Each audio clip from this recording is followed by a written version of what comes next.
The first book of Samuel, otherwise called the first book of Kings. Chapter 1. Anna, the wife of Elkanah, being barren by vow and prayer, obtaineth a son, whom she called Samuel, and presented him to the service of God in Shiloh, according to her vow. There was a man of Ramathaim of Mount Ephraim, and his name was Elkanah, the son of Jerome, the son of Elihu, the son of Phohu, the son of Suph, an Ephraimite. And he had two wives. The name of one was Anna, and the name of the other Peninnah. Peninnah had children, but Anna had no children. And this man went up out of his city upon the appointed days to adore and to offer sacrifice to the Lord of hosts in Shiloh. And the two sons of Heli, Ophni and Phinehas, were there priests of the Lord. Now the day came, and Elkanah offered sacrifice, and gave to Peninnah his wife, and to all her sons and daughters portions. But to Anna he gave one portion with sorrow, because he loved Anna, and the Lord had shut up her womb. Her rival also afflicted her, and troubled her exceedingly, insomuch that she upbraided her. The Lord had shut up her womb. And thus she did every year. And time returned that they went up to the temple of the Lord. And thus she provoked her. But Anna wept, and did not eat. Then Elkanah, her husband, said to her, Anna, why weepest thou? Why dost thou not eat? And why dost thou afflict thy heart? Am I not better to thee than 10 children? So Anna arose after she had eaten and drunk in Shiloh. And Heli the priest, sitting upon a stool before the door of the temple of the Lord. As Anna had her heart full of grief, she prayed to the Lord, shedding many tears, and she made a vow, saying, O Lord of hosts, if thou wilt look down on the affliction of thy servant, and wilt be mindful of me, and not forget thy handmaid, and wilt give to thy servant a man-child, I will give him to the Lord all the days of his life, and no razor shall come upon his head. And it came to pass, as she multiplied prayers before the Lord, that Heli observed her mouth. And now Anna spoke in her heart, and only her lips moved, but her voice was not heard at all. Heli therefore thought her to be drunk, and said to her, How long wilt thou be drunk? Digest a little the wine, of which thou hast taken too much. Anna answering said, Not so, my lord, for I am an exceedingly unhappy woman, and have drunk neither wine nor any strong drink, but I have poured out my soul before the Lord. Count not thy handmaid for one of the daughters of Belial, for out of the abundance of my sorrow and grief have I spoken till now. Then Heli said to her, Go in peace, and the God of Israel grant thee thy petition, which thou hast asked of him. And she said, Would to God thy handmaid may find grace in thy eyes. So the woman went on her way, and ate, and her countenance was no more changed. And they rose in the morning, and worshipped before the Lord. And they returned, and came into their house at Ramathah. And Elkanah knew Anna his wife, and the Lord remembered her. And it came to pass, when the time was come about, Anna conceived and bore a son, and called his name Samuel, because she had asked him of the Lord. And Elkanah her husband went up, and all his house, to offer to the Lord the solemn sacrifice and his vow. But Anna went not up, for she said to her husband, I will not go till the child be weaned, and till I may carry him, that he may appear before the Lord, and may abide always there.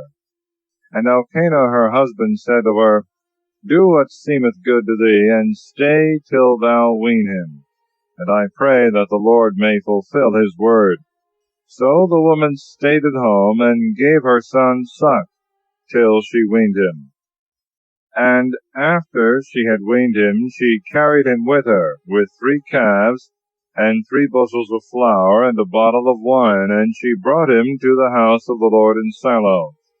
Now the child was as yet very young. And they immolated the calf, and offered the child to Heli. And Anna said, I beseech thee, my lord, as thy soul liveth, my lord, I am that woman, stood before thee here praying for the Lord. For this child did I pray, and the Lord hath granted me my petition, which I asked of him. Therefore I also have lent him to the Lord all the days of his life. He shall be lent to the Lord. And they adored the Lord there. And Anna prayed and said. Chapter 2. The Canticle of Anna, the wickedness of the sons of Heli, for which they are not duly corrected by their father. A prophecy against the house of Heli. My heart hath rejoiced in the Lord, and my horn is exalted in my God. My mouth is enlarged over my enemies, because I have joyed in thy salvation. There is none holy as the Lord is, for there is none other beside thee, and there is none strong like our God.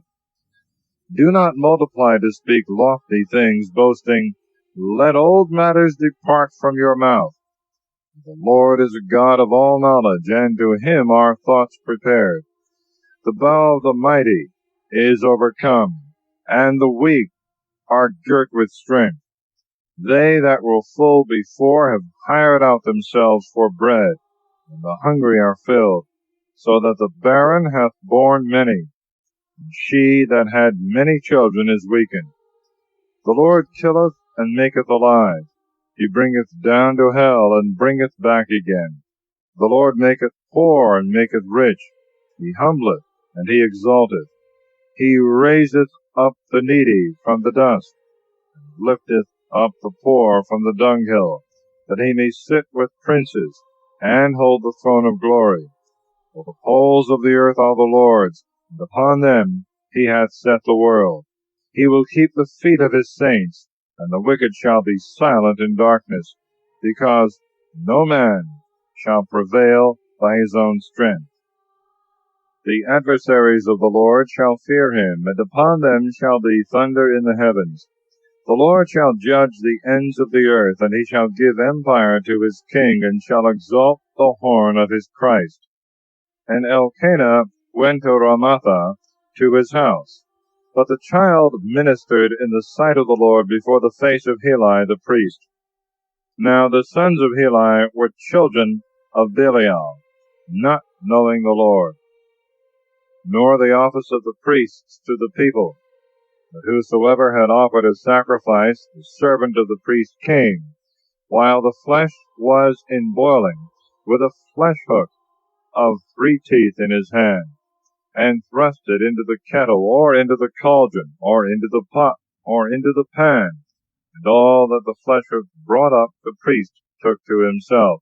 Thus did they to all Israel, and came to Shiloh.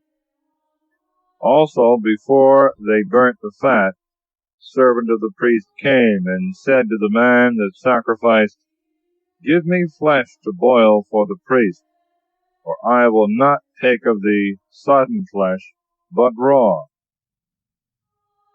And he that sacrificed said to him, Let the fat first be burnt today according to the custom, and then take as much as thy soul desireth.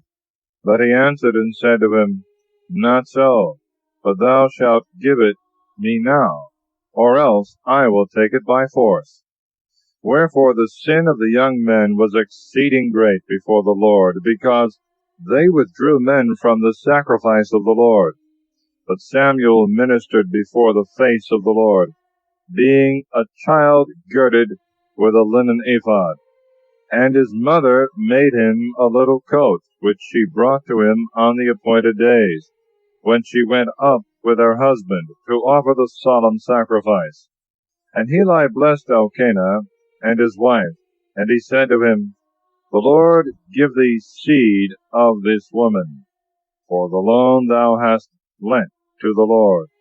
And they went to their own home. And the Lord visited Anna, and she conceived and bore 3 sons and 2 daughters. And the child Samuel became great before the Lord.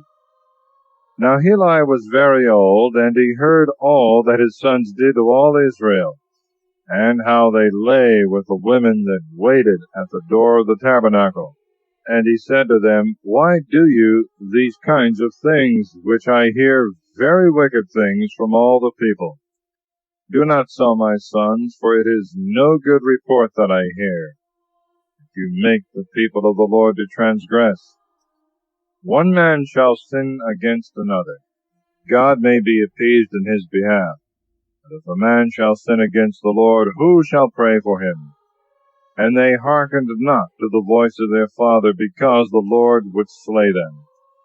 The child Samuel advanced and grew on, and pleased both the Lord and men.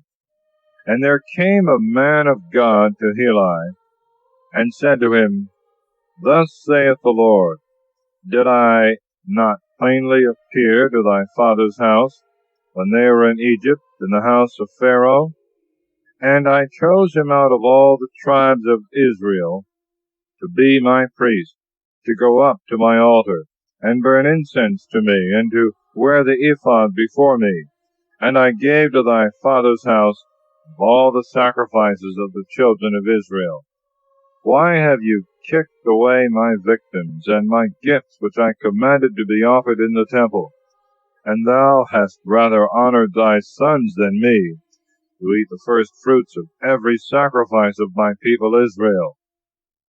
Wherefore thus saith the Lord, the God of Israel, I said indeed that thy house and the house of thy father should minister in my sight forever. But now saith the Lord, Far be this from me. Whosoever shall glorify me, him will I glorify. They that despise me shall be despised.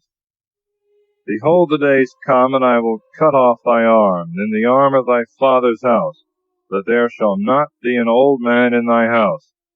And thou shalt see thy rival in the temple, in all the prosperity of Israel, and there shall not be an old man in thy house forever.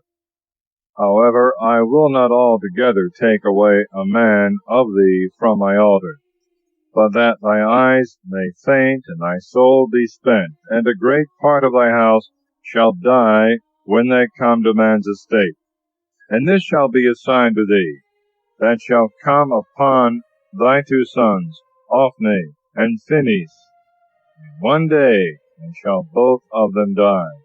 That I will raise me up a faithful priest, who shall do according to my heart and my soul, and I will build him a faithful house, and he shall walk all days before my anointed. And it shall come to pass, that whosoever shall remain in thy house shall come that he may be prayed for, and shall offer a piece of silver, and a roll of bread, and shall say, Put me, I beseech thee, to somewhat of the priestly office, that I may eat a morsel of bread. Chapter 3.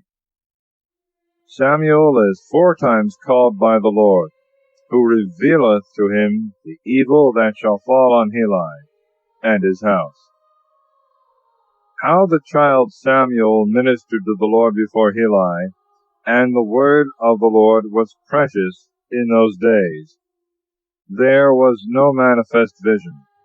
And it came to pass one day, when Heli lay in his place, and his eyes were grown dim, that he could not see. Before the lamp of God went out, Samuel slept in the temple of the Lord, where the ark of God was. And the Lord called Samuel, and he answered, Here am I. And he ran to Heli and said, Here am I, for thou didst call me. He said, I did not call. Go back and sleep. And he went and slept. And the Lord called Samuel again, and Samuel arose and went to Eli, and said, Here am I, for thou calledst me. He answered, I did not call thee, my son. Return and sleep. Now Samuel did not yet know the Lord, neither had the word of the Lord been revealed to him. The Lord called Samuel again the third time, and he arose up and went to Eli, and said, Here I am, for thou didst call me. Then Eli understood that the Lord called the child, and he said to Samuel, Go and sleep, and if he shall call thee any more, thou shalt say, Speak, Lord, for thy servant heareth. So Samuel went and slept in his place.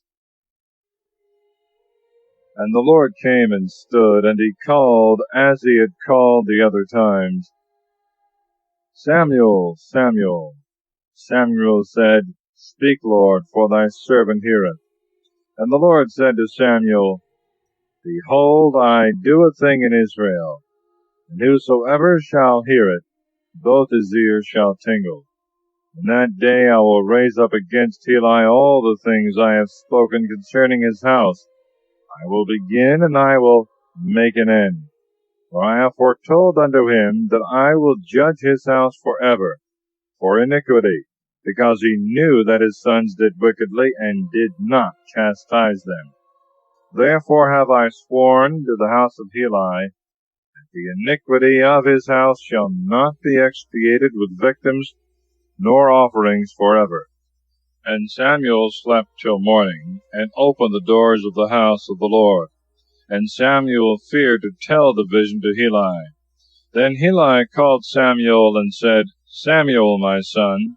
And he answered, Here am I. And he asked him, What is the word that the Lord hath spoken to thee? I beseech thee, hide it not from me. May God do so and so to thee, and add so and so, if thou hide from me one word of all that were said to thee. So Samuel told him all the words, and did not hide them from him. And he answered, It is the Lord. Let him do what is good in his sight. And Samuel grew, and the Lord was with him, and not one of his words fell to the ground. The Lord again appeared in Shiloh, for the Lord revealed himself to Samuel in Shiloh, according to the word of the Lord. The word of Samuel came to pass all Israel. Chapter 4. The Israelites, being overcome by the Philistines, send for the ark of God. They are beaten again. The sons of Eli are killed, and the ark taken. Upon the hearing of the news, Eli falleth backward and dieth. And it came to pass in those days that the Philistines gathered themselves together to fight. And Israel went out to war against the Philistines, and camped by the stone of help. And the Philistines came to Aphek, and put their army in array against Israel. And when they had joined battle, Israel turned their backs to the Philistines, and there were slain in that fight, here and there in the fields, about 4,000 men. And the people returned to camp. And the ancients of Israel said, Why hath the Lord defeated us today before the Philistines? Let us fetch unto us the ark of the covenant of the Lord from Shiloh, and let it come in the midst of us, that it may save us from the hand of our enemies. So the people sent to Shiloh, and they brought from thence the ark of the covenant of the Lord of hosts, sitting upon the cherubims. And the two sons of Eli, Ophni and Phinehas, were with the ark of the covenant of God. And when the ark of the covenant of the Lord was come into the camp, all Israel shouted with a great shout, and the earth rang again.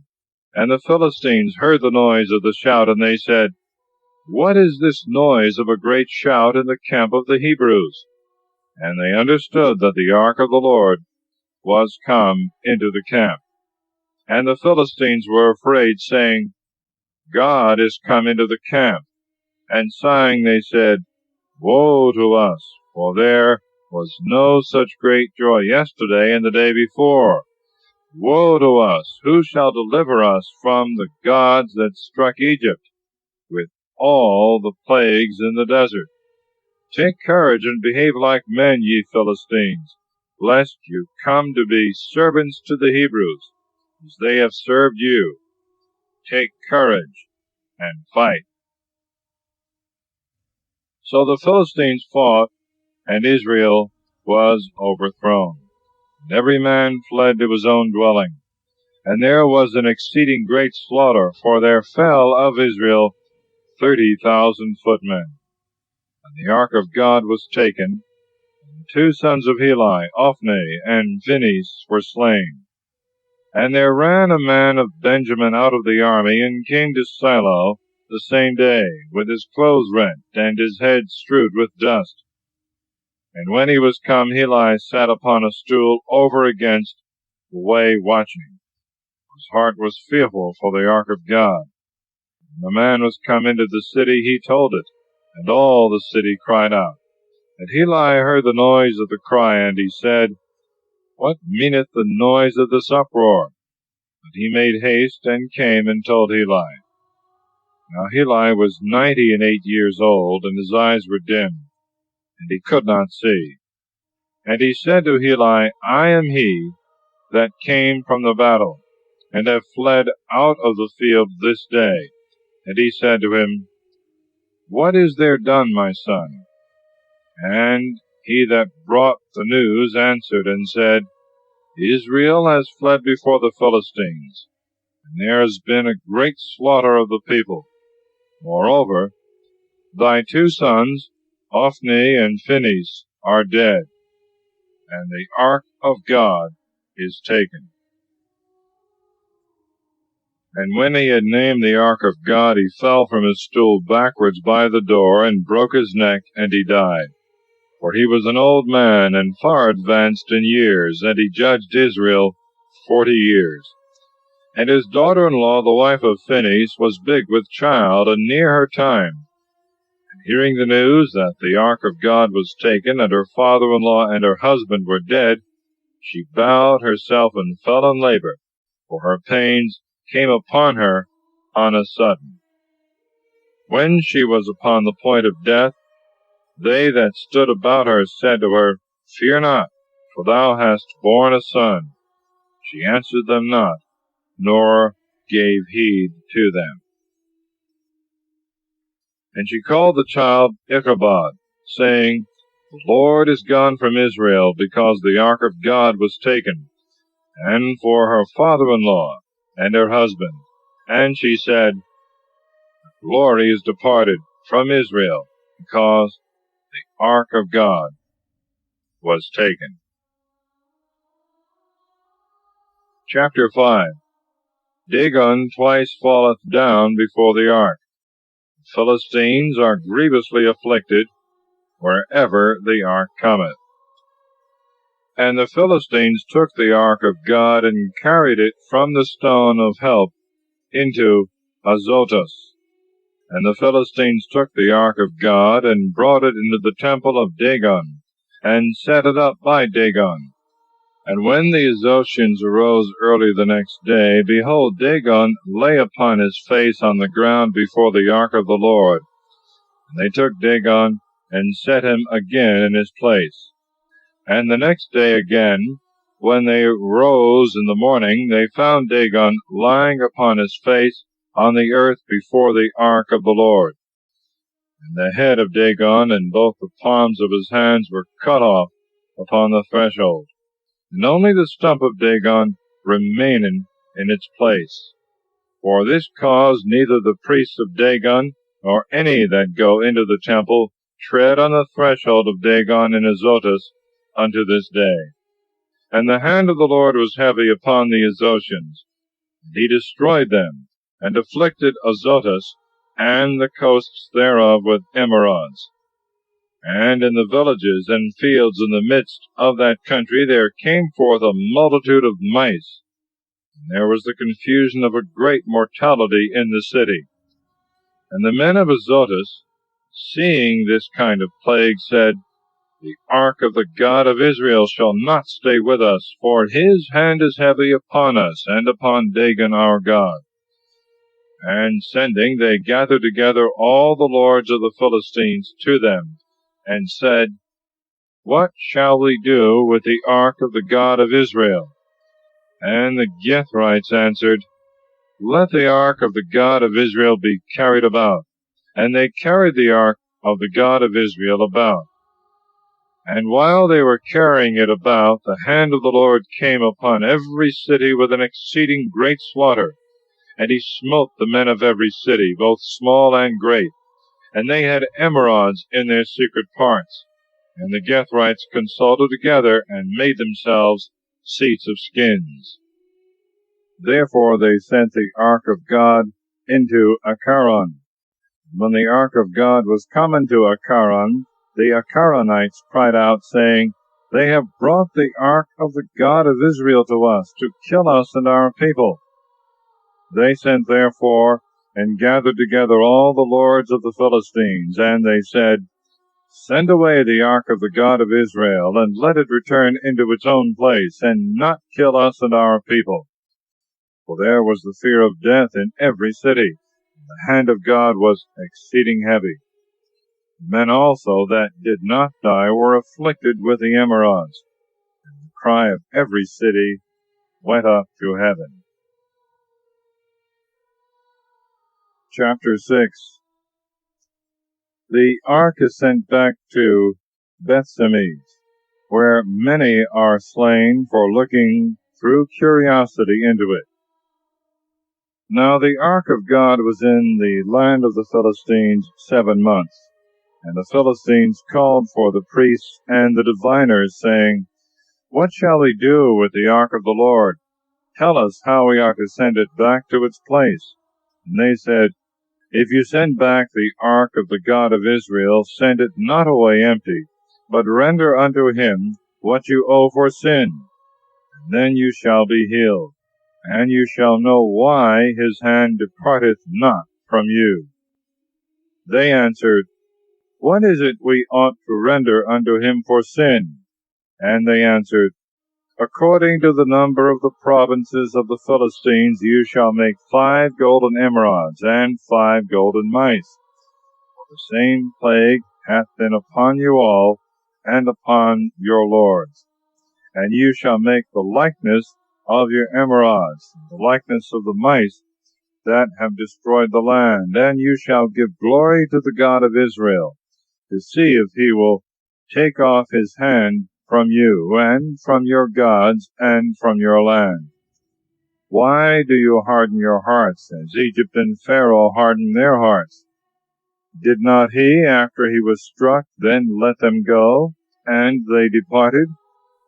Now therefore take and make a new cart, and 2 kine that have calved, on which there hath come no yoke. Tie to the cart, and shut up their calves at home. And you shall take the ark of the Lord, and lay it on the cart, and the vessels of gold which you have paid him for sin, you shall put into a little box at the side thereof, and send it away, that it may go. And you shall look, and if it go up by the way of his own coasts toward Bethsemes, then he hath done us this great evil. But if not, we shall know that it is not his hand hath touched us, but it hath happened by chance. They did therefore in this manner, and taking 2 kine that had suckling calves, they yoked them to the cart, and shut up their calves at home. And they laid the ark of God upon the cart, the little box that had in it golden mice and the likeness of the emerods.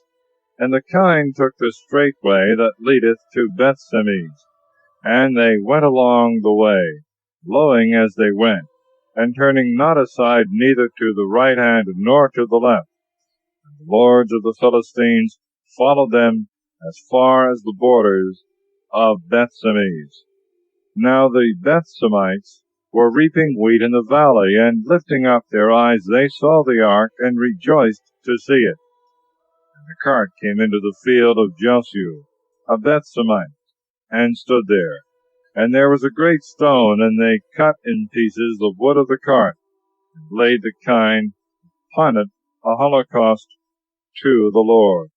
And the Levites took down the ark of God, and the little box that was at the side of it, wherein were the vessels of gold, and they put them upon the great stone.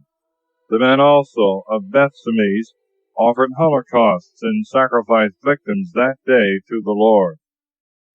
And the 5 princes of the Philistines saw, and they returned to Acharon the same day.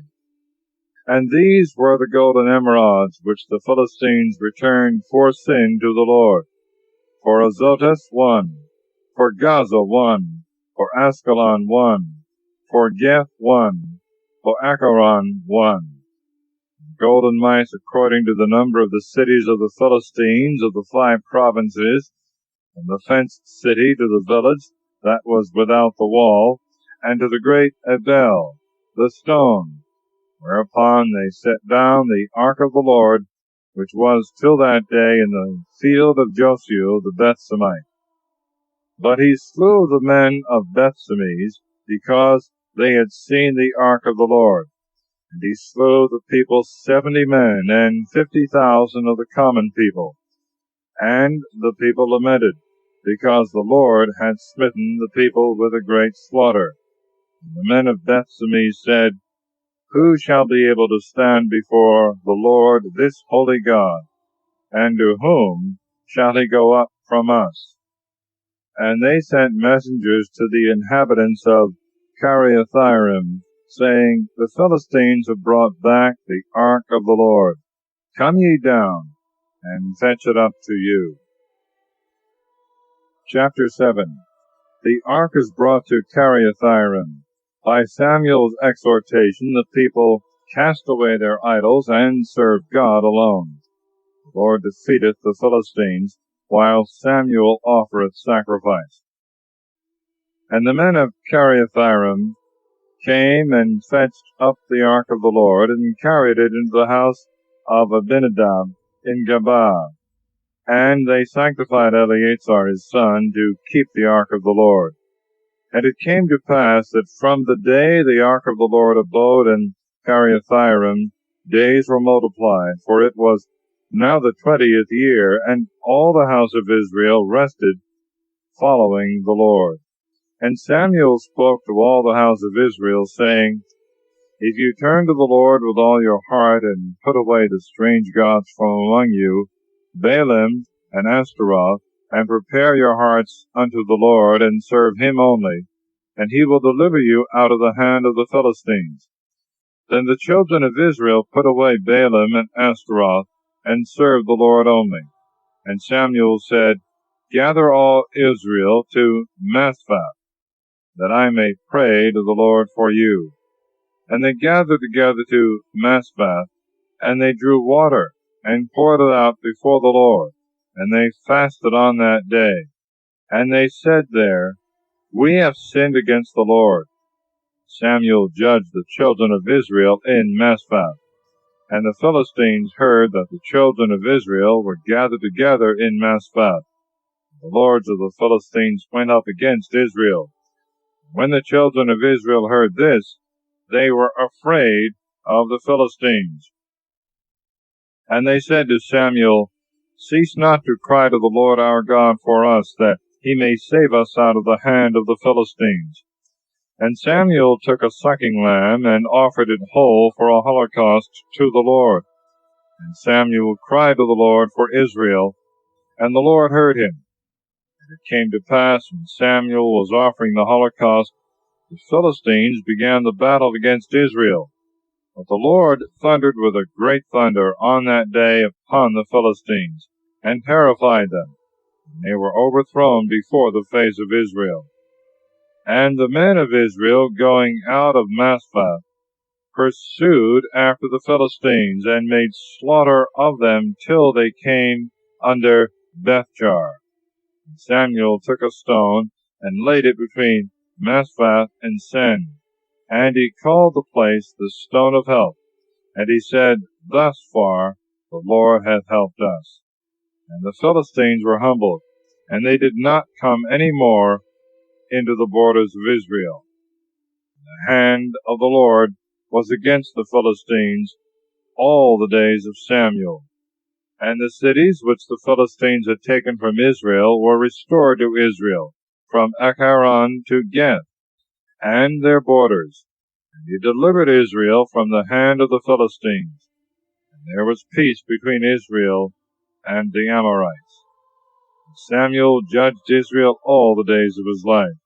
And he went every year about to Bethel, and to Gilgal, and to Mizpah, and he judged Israel in the aforesaid places.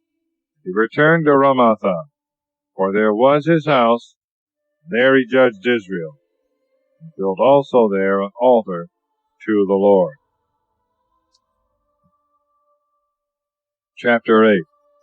Samuel growing old, and his sons not walking in his ways, the people desire a king.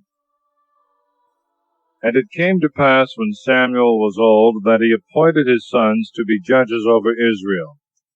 Now the name of his firstborn son was Joel, and the name of the second was Abiah, judges in Beersheba. And his sons walked not in his ways, but they turned aside after lucre, and took bribes, and perverted judgment.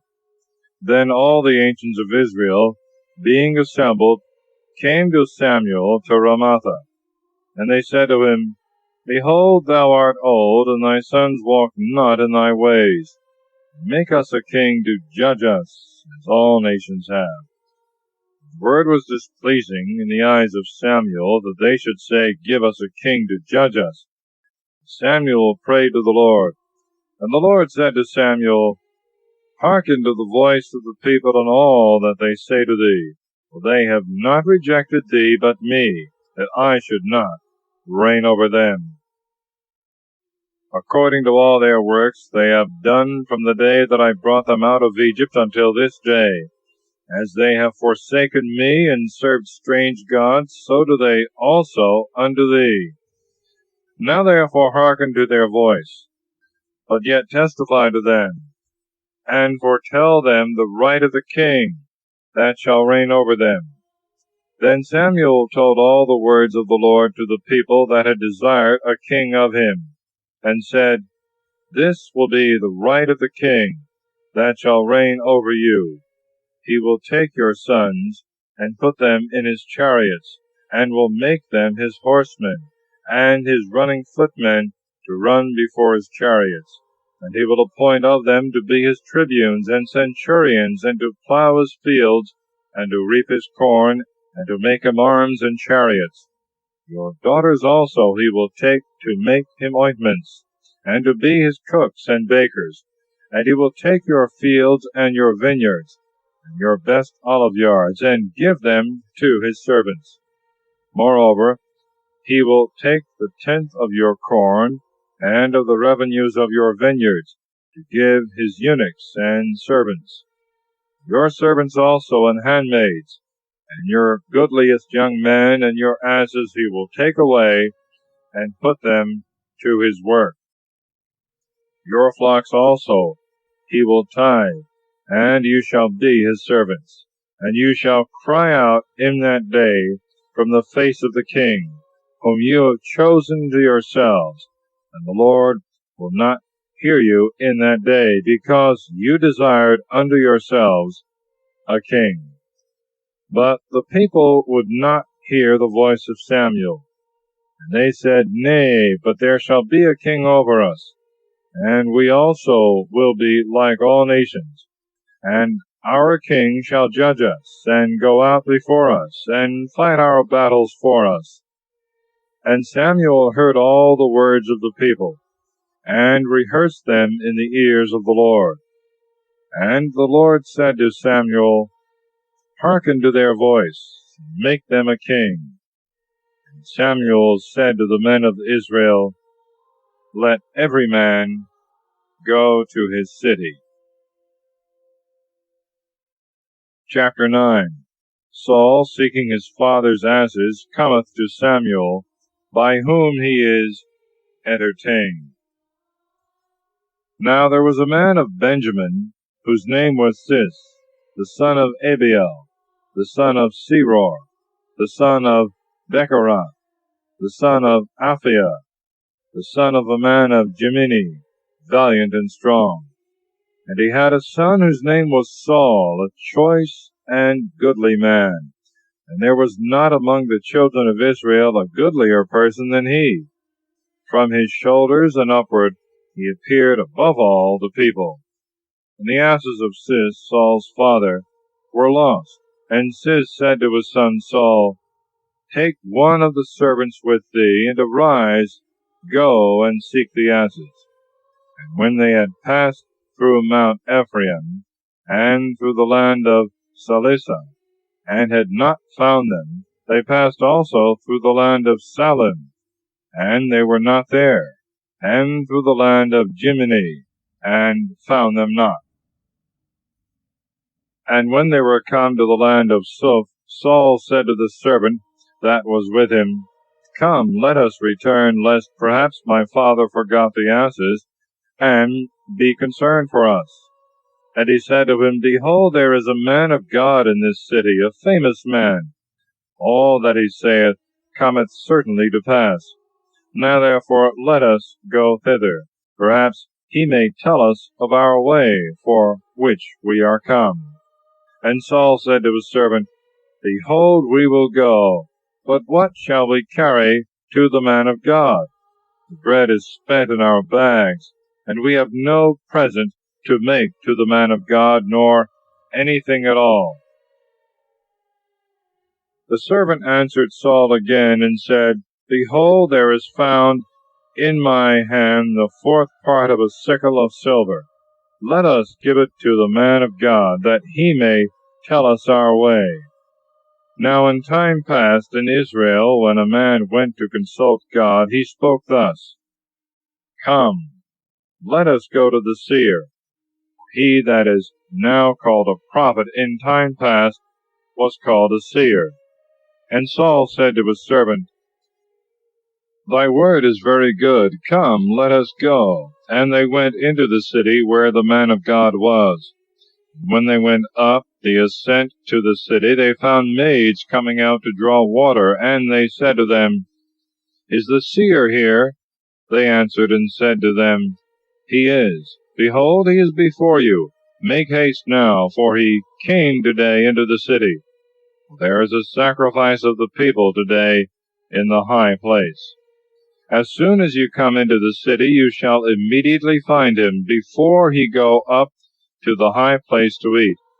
The people will not eat till he come, because he blesseth the victim. Afterwards they eat that are invited. Now therefore go up, for today you shall find him. And they went up into the city. And when they were walking in the midst of the city, behold, Samuel was coming out over against them, to go up to the high place. Now the Lord had revealed to the ear of Samuel the day before Saul came, saying, Tomorrow about this same hour I will send thee a man of the land of Benjamin, and thou shalt anoint him to be ruler over my people Israel, and he shall save my people out of the hand of the Philistines. For I have looked down upon my people, because their cry is come to me. And when Samuel saw Saul, the Lord said to him, Behold the man of whom I spoke to thee, this man shall reign over my people. And Saul came to Samuel in the midst of the gate, and said, Tell me, I pray thee, where is the house of the seer? And Samuel answered Saul, saying, I am the seer. Go up before me to the high place, that you may eat with me today. And I will let thee go in the morning, and tell thee all that is in thy heart. And as for the asses which were lost 3 days ago, be not solicitous, because they are found. And for whom shall be all the best things of Israel? Shall they not be for thee, and for all thy father's house? And Saul answering said, Am not I a son of Jemini, of the least tribe of Israel, and my kindred the last among all the families of the tribe of Benjamin? Why then hast thou spoken this word to me? Then Samuel, taking Saul and his servant, brought them into the parlor, and gave them a place at the head of them that were invited, for there were about 30 men. Samuel said to the cook, Bring the portion which I gave thee, and commanded thee to set it apart by thee. And the cook took up the shoulder, and set it before Saul. And Samuel said, Behold what is left, set it before thee, and eat, because it was kept of purpose for thee, when I invited the people. And Saul ate with Samuel that day. And they went down from the high place into the town, and he spoke with Saul upon the top of the house. And he prepared a bed for Saul on top of the house, and he slept. And when they were risen in the morning, and it began now to be light, Samuel called Saul on the top of the house, saying, Arise, that I may let thee go. And Saul arose, and they went out, both of them, to wit, he and Samuel. And as they were going down in the end of the city, Samuel said to Saul, Speak to the servant to go before us, and pass on, but stand thou still a while, that I may tell thee the word of the Lord. Chapter 10. Saul is anointed. He prophesieth, and is changed into another man. Samuel calleth the people together, to make a king. The lot falleth on Saul. And Samuel took a little vial of oil, and poured it upon his head, and kissed him, and said, Behold, the Lord hath anointed thee to be prince over his inheritance. And thou shalt deliver his people out of the hands of their enemies, that are round about them. And this shall be a sign unto thee, that God hath anointed thee to be prince. For thou shalt depart from me this day, thou shalt find 2 men by the sepulchre of Rachel, in the borders of Benjamin to the south. And they shall say to thee, The asses are found, which thou wentest to seek. And my father, thinking no more of the asses, is concerned for you, and saith, What shall I do for my son? And when thou shalt depart from thence, and go farther on, and shalt come to the oak of Tabor, there shall meet thee 3 men going up to God, to Bethel, one carrying 3 kids, and another Carrying a bottle of wine. And they will salute thee, and will give thee 2 loaves, and thou shalt take them at their hand. After that thou shalt come to the hill of God, where the garrison of the Philistines is. When thou shalt be come there into the city, thou shalt meet a company of prophets coming down from the high place, with a psaltery, and a timbrel, and a pipe, and a harp before them, and they shall be prophesying. And the Spirit of the Lord shall come upon thee, and thou shalt prophesy with them, and shall be changed into another man. When therefore these signs shall happen to thee, do whatsoever thy hand shall find, for the Lord is with thee. And thou shalt go down before me to Gilgal, for I will come down to thee, that thou mayest offer an oblation, and sacrifice victims of peace. 7 days shalt thou wait, till I come to thee, and I will show thee what thou art to do. So when he had turned his back to go from Samuel, God gave unto him another heart. And all these things came to pass that day. And they came to the foresaid hill, and behold, a company of prophets met him. And the Spirit of the Lord came upon him, and he prophesied in the midst of them. And all that had known him yesterday and the day before, seeing that he was with the prophets, and prophesied, said to each other, What is this that hath happened to the son of Cis? Is Saul also among the prophets? And when he had made an end of prophesying, he came to the high place. And Saul's uncle said to him and to his servant, Whither went you? They answered, To seek the asses. And not finding them, we went to Samuel. And his uncle said to him, Tell me what Samuel said to thee. And Saul said to his uncle, He told us that the asses were found, but of the matter of the kingdom of which Samuel had spoken to him, he told him not. And Samuel called together the people to the Lord in Mizpah. And he said to the children of Israel, Thus saith the Lord, the God of Israel, I brought up Israel out of Egypt, and delivered you from the hand of the Egyptians, and from the hand of all the kings who afflicted you. But you this day have rejected your God, who only hath saved you out of all your evils and your tribulations. And you have said, Nay, but set a king over us. Now therefore stand before the Lord by your tribes and by your families. And Samuel brought to him all the tribes of Israel, and the lot fell on the tribe of Benjamin. And he brought the tribe of Benjamin and the kindreds thereof, and the lot fell upon the kindred of Mitri. And it came to Saul the son of Cis. They sought him therefore, and he was not found. And after this they consulted the Lord, whether he would come thither. The Lord answered, Behold, he is hidden at home. And they ran and fetched him thence, and he stood in the midst of the people, and he was higher than any of the people from the shoulders and upward. And Samuel said to all the people, Surely you see him whom the Lord hath chosen, for there is none like him among all the people. And all the people cried and said, God save the king. And Samuel told the people the law of the kingdom, and wrote it in a book, and laid it up before the Lord. And Samuel sent away all the people, every one to his own house. Saul also departed to his own house in Gabaa. And there went with him a part of the army, whose hearts God had touched. But the children of Belial said, Shall this fellow be able to save us? And they despised him, and brought him no presents. But he dissembled as though he heard not. Chapter 11. Saul defeateth the Ammonites, and delivereth Jabesh-Gilead.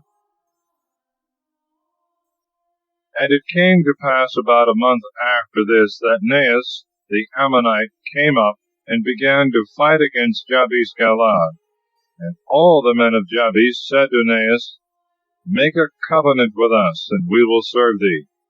And Naas the Ammonite answered them, On this condition will I make a covenant with you, that I may pluck out all your right eyes, and make you a reproach to all Israel.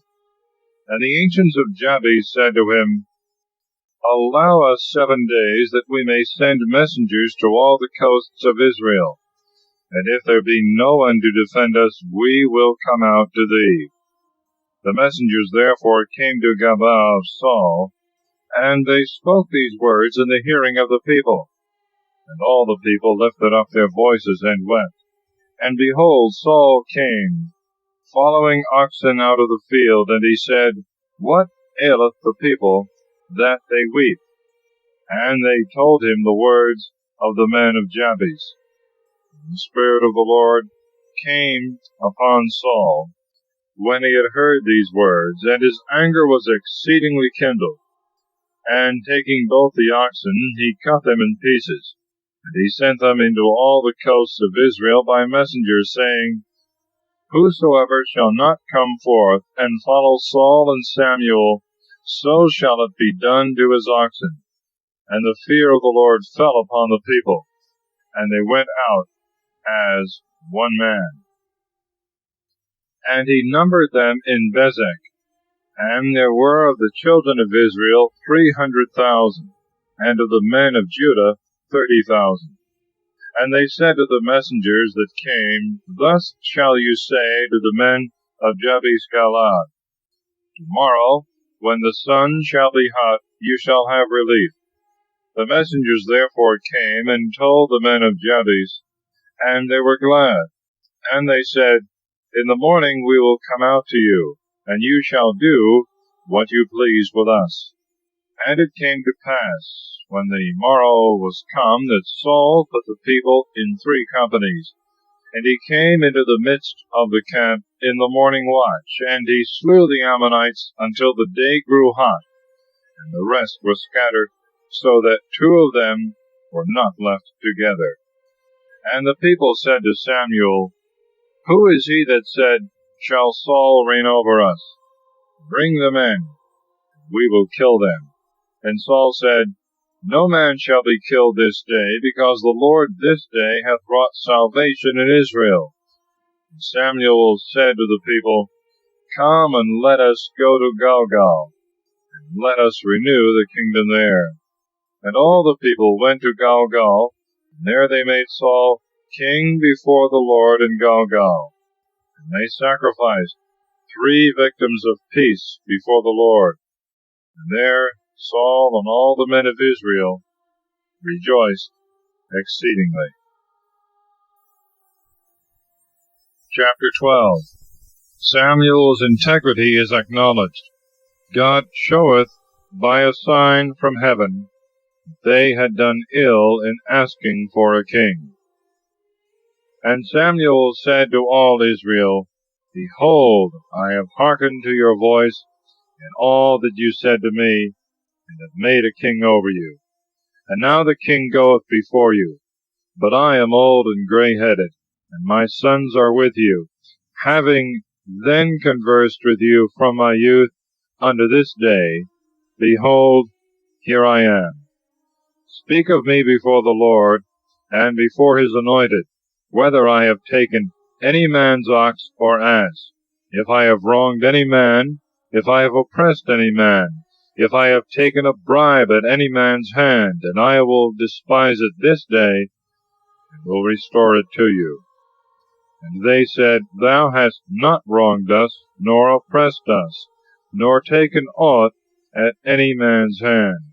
And he said to them, The Lord is witness against you, and his anointed is witness this day, that you have not found anything in my hand. And they said, He is witness.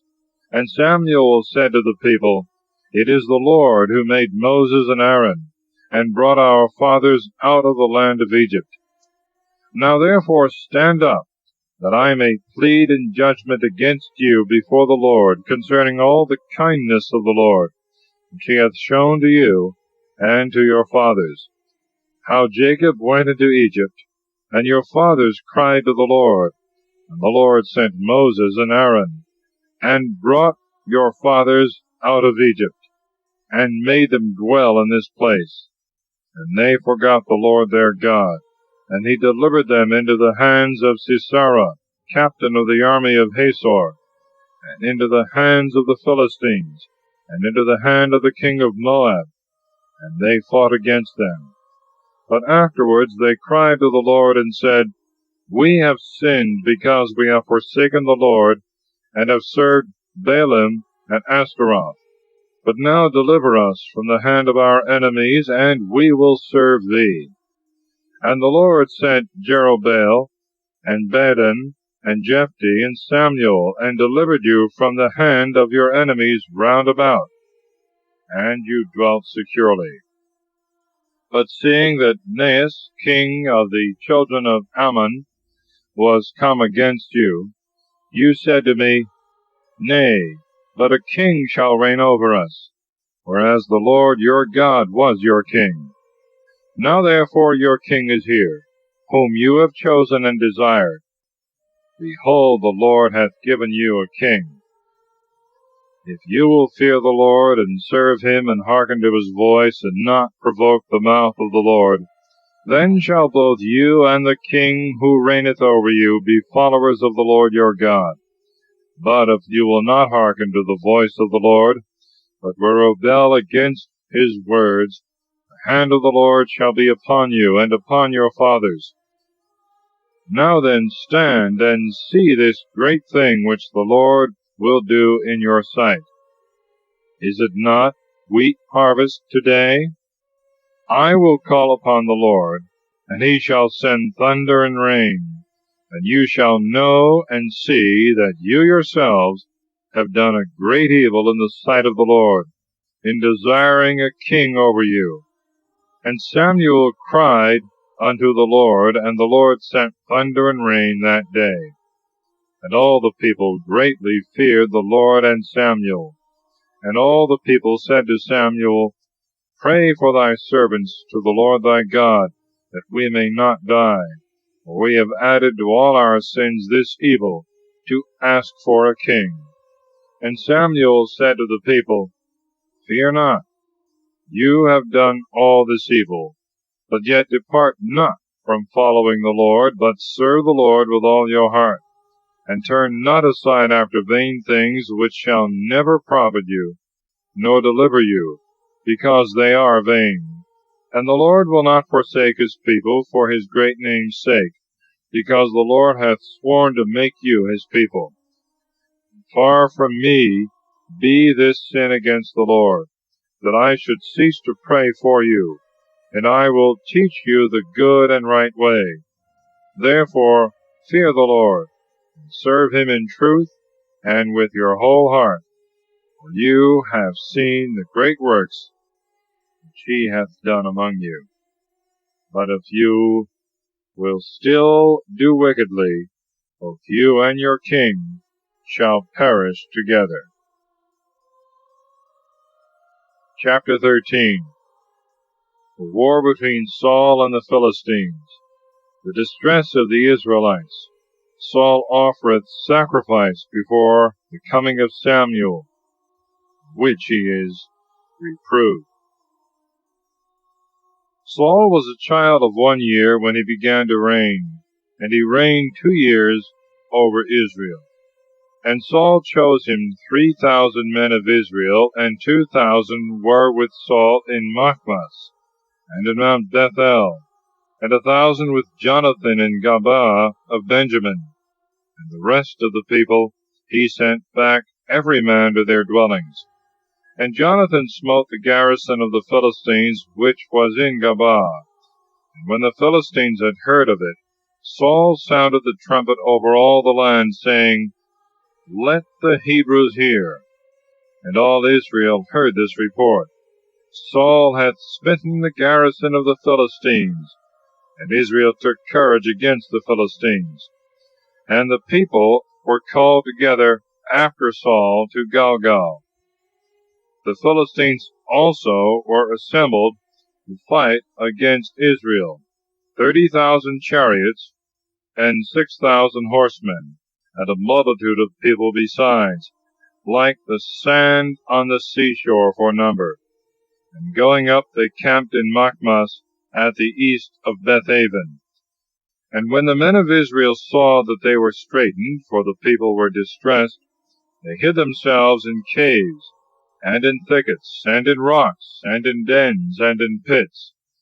And some of the Hebrews passed over the Jordan into the land of Gad and Galaad. And when Saul was yet in Gilgal, all the people that followed him were greatly afraid. And he waited 7 days, according to the appointment of Samuel. And Samuel came not to Gilgal, and the people slipped away from him. Then Saul said, Bring me the holocaust and the peace offerings. And he offered the holocaust. And when he had made an end of offering the holocaust, behold, Samuel came, and Saul went forth to meet him, and salute him. And Samuel said to him, What hast thou done? Saul answered, Because I saw that the people slipped from me, and thou wast not come according to the days appointed, and the Philistines were gathered together in Michmas, I said, Now will the Philistines come down upon me in Gilgal, and I have not appeased the face of the Lord.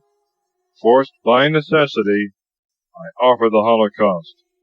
And Samuel said to Saul, Thou hast done foolishly, and hast not kept the commandments of the Lord thy God, which he commanded thee. And if thou hadst not done thus, the Lord would now have established thy kingdom over Israel forever. But thy kingdom shall not continue.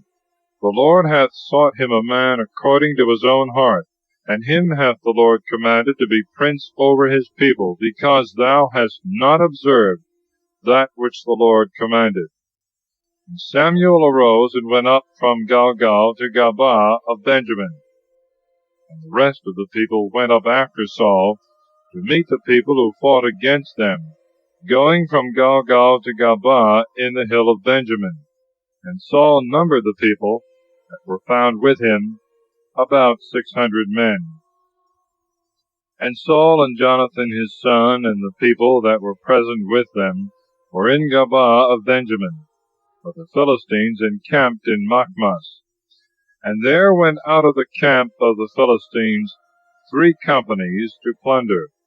One company went towards the way of Ephraim to the land of Sual, and another went by the way of Beth-horon, and the third turned to the way of the border above the valley of Seboim towards the desert. Now there was no smith to be found in all the land of Israel, for the Philistines had taken this precaution, lest the Hebrews should make them swords or spears. So all Israel went down to the Philistines to sharpen every man his plowshare, and his spade, and his axe, and his rake, so that their shares, and their spades, and their forks, and their axes were blunt, even to the goad, which was to be mended. And when the day of battle was come, there was neither sword nor spear found in the hand of any of the people that were with Saul and Jonathan, except Saul and Jonathan his son. And the army of the Philistines went out in order to advance further in Michmas. Chapter 14. Jonathan attacketh the Philistines. A miraculous victory. Saul's unadvised oath, by which Jonathan is put in danger of his life, but is delivered by the people. Now it came to pass one day that Jonathan the son of Saul said to the young man that bore his armor, Come, and let us go over to the garrison of the Philistines, which is on the other side of yonder place. But he told not this to his father. And Saul abode in the uttermost part of Gabaa, under the pomegranate tree, which was in Migron, and the people with him were about 600 men. And Achias the son of Achitub, brother to Ichabod, the son of Phinehas, the son of Heli, the priest of the Lord in Silo, wore the ephod. And the people knew not whither Jonathan was gone. Now there were between the ascents by which Jonathan sought to go over to the garrison of the Philistines rocks standing up on both sides, and steep cliffs like teeth on the one side, and on the other the name of the one was Bozez, and the name of the other was Sini. One rock stood out towards the north over against Michmas, and the other to the south over against Gabaa. And Jonathan said to the young man that bore his armor, Come, let us go over to the garrison of these uncircumcised. It may be the Lord will do for us, because it is easy for the Lord to save either by many or by few. And his armor-bearer said to him, Do all that pleaseth thy mind. Go whither thou wilt, and I will be with thee wheresoever thou hast a mind. And Jonathan said, Behold, we will go over to these men. And when we shall be seen by them, if they shall speak thus to us, Stay till we come to you. Let us stand still in our place, and may not go up to them. But if they shall say, Come up to us, let us go up, because the Lord hath delivered them into our hands, this shall be a sign unto us.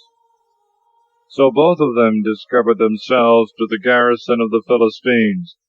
And the Philistines said, Behold, the Hebrews come forth out of the holes wherein they were hid. The men of the garrison spoke to Jonathan and to his armor-bearer, and said, Come up to us, and we will show you a thing. And Jonathan said to his armor-bearer, Let us go up. Follow me. The Lord hath delivered them into the hands of Israel. And Jonathan went up creeping on his hands and feet, and his armor-bearer after him. And some fell before Jonathan, others his armor-bearer slew as he followed him. The first slaughter which Jonathan and his armor-bearer made was of about 20 men, within half an acre of land, which a yoke of oxen is wont to plow in a day. And there was a miracle in the camp, through the fields, yea, and all the people of their garrison, who had gone out to plunder, were amazed, and the earth trembled. And it happened as a miracle from God.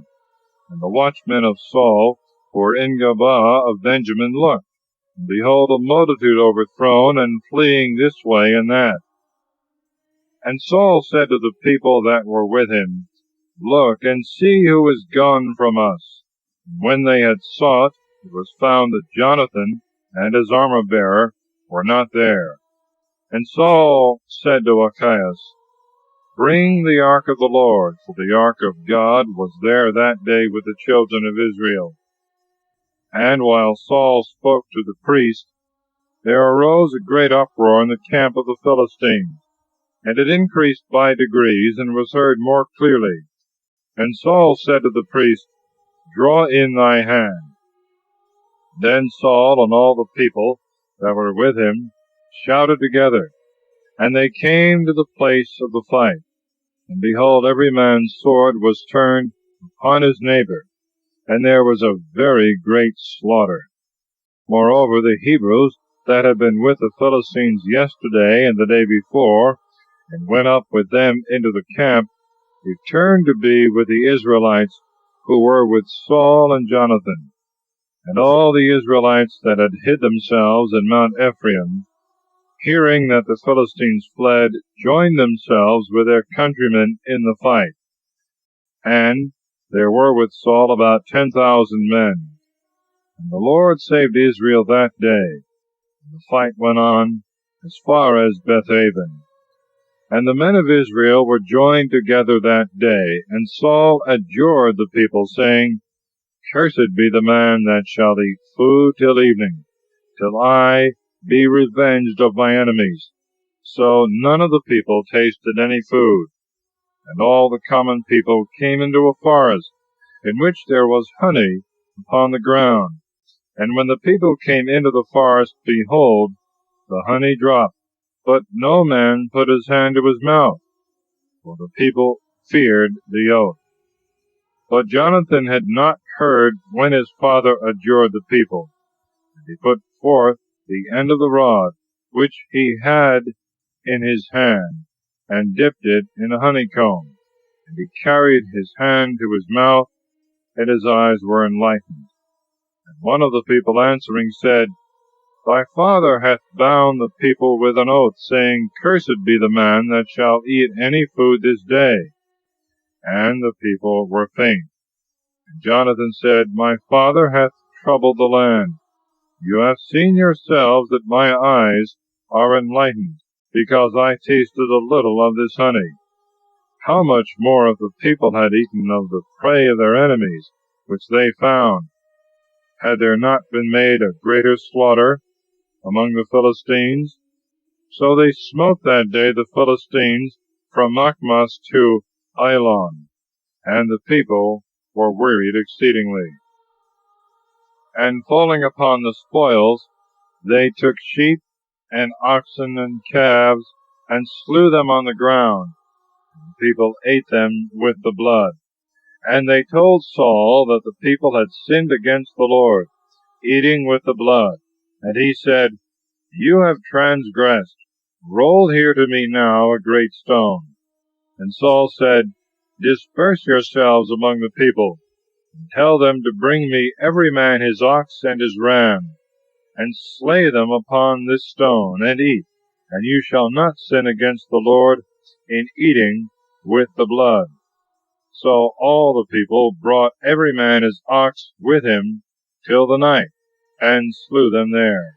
And Saul built an altar to the Lord, and he then first began to build an altar to the Lord.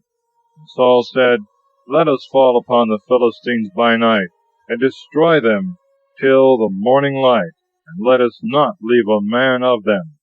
And the people said, Do all that seemeth good in thy eyes. And the priest said, Let us draw near hither unto God.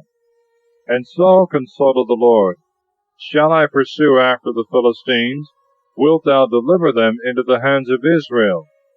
And he answered him not that day. And Saul said, Bring hither all the corners of the people, and know and see by whom this sin hath happened today. As the Lord liveth, who is the Saviour of Israel, if it was done by Jonathan my son, he shall surely die. In this none of the people gainsaid him. And he said to all Israel, Be you on one side, and I with Jonathan my son will be on the other side.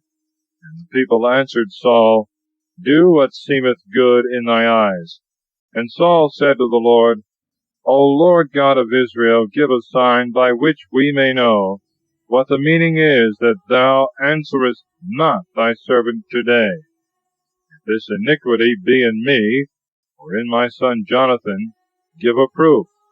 Or if this iniquity be in thy people, give holiness. And Jonathan and Saul were taken, and the people escaped.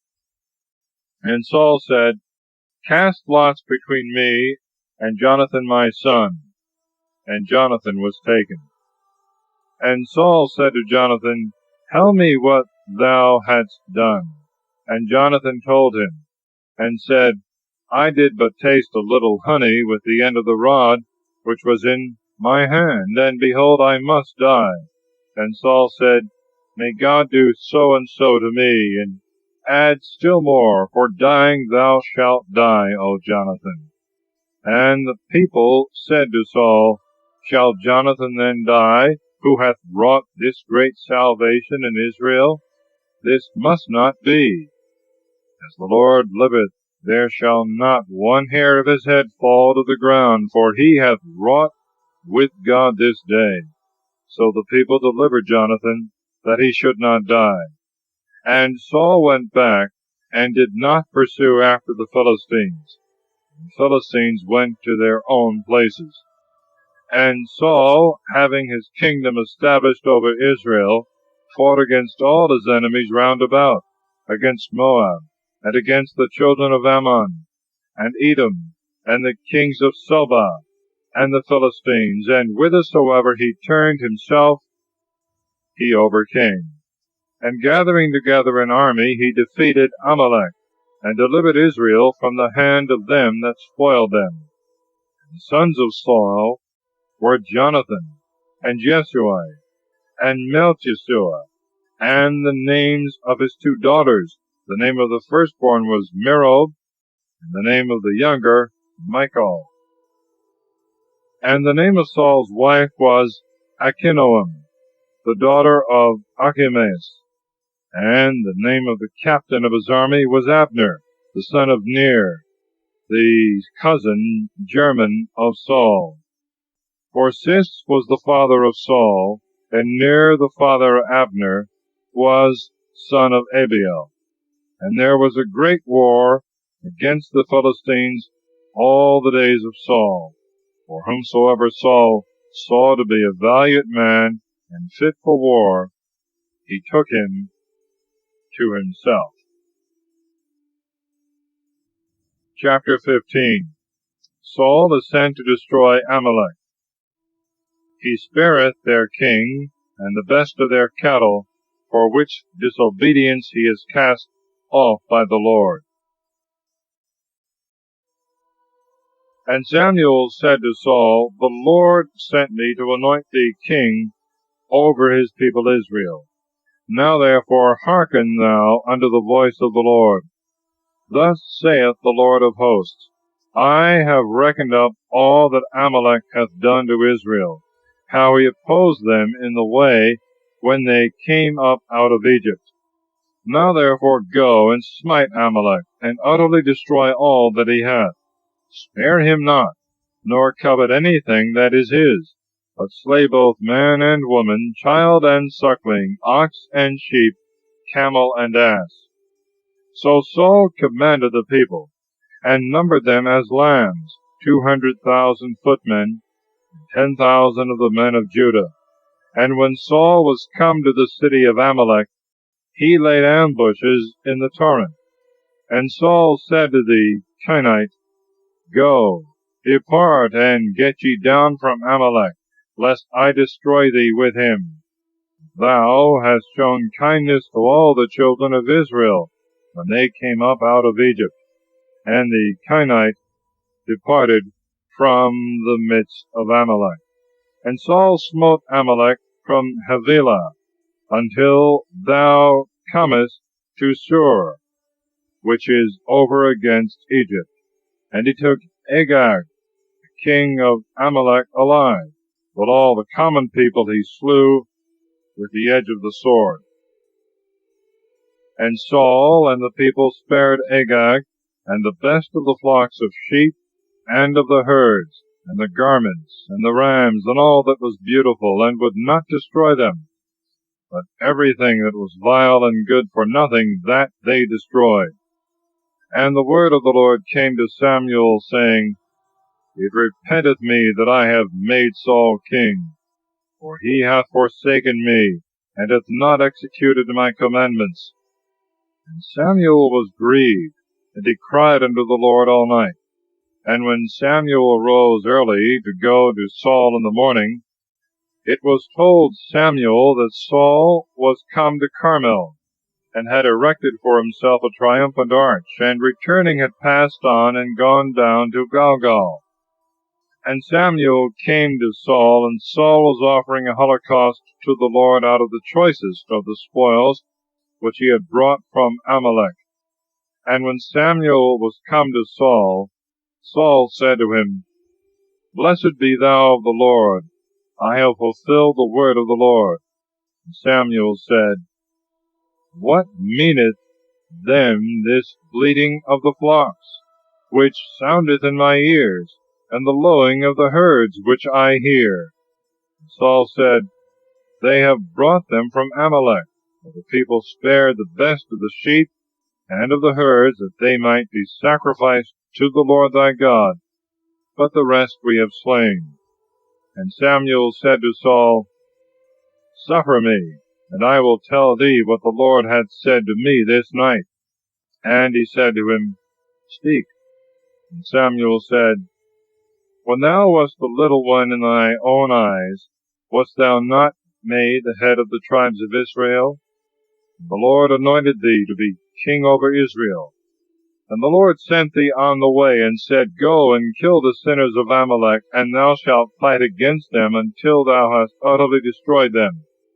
Why then didst thou not hearken to the voice of the Lord, but hast turned to the prey, and hast done evil in the eyes of the Lord?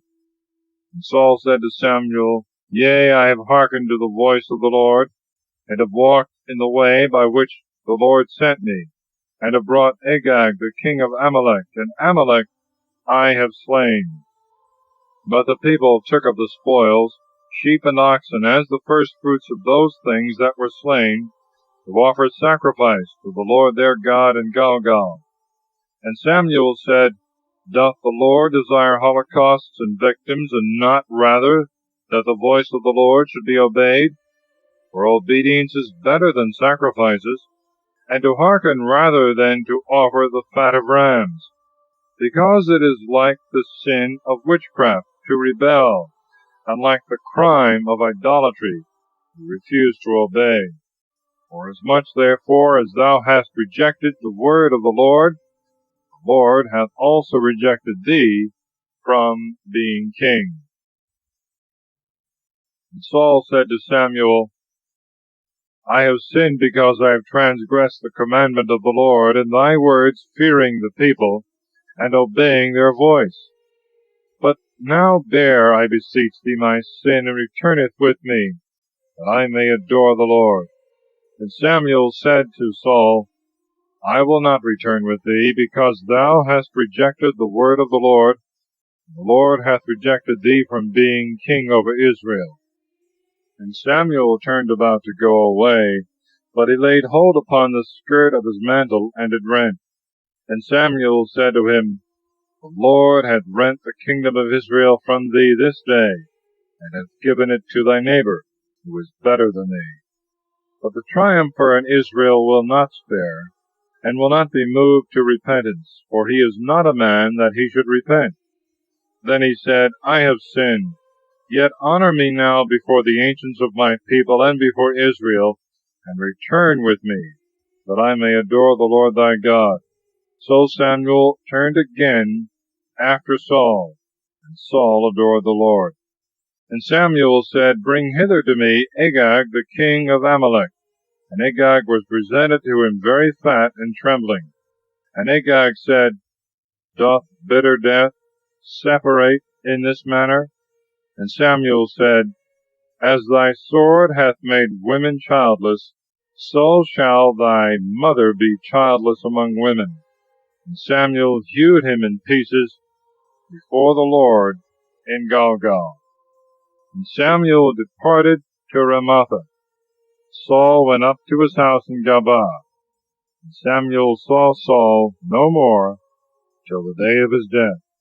Nevertheless Samuel mourned for Saul, because the Lord repented that he had made him king over Israel. Chapter 16. Samuel is sent to Bethlehem, where he anointed David, who is taken into Saul's family. And the Lord said to Samuel, How long wilt thou mourn for Saul, whom I have rejected from reigning over Israel? Fill thy horn with oil, and come, that I may send thee to Isai the Bethlehemite, for I have provided me a king among his sons. And Samuel said, How shall I go? For Saul will hear of it, and he will kill me.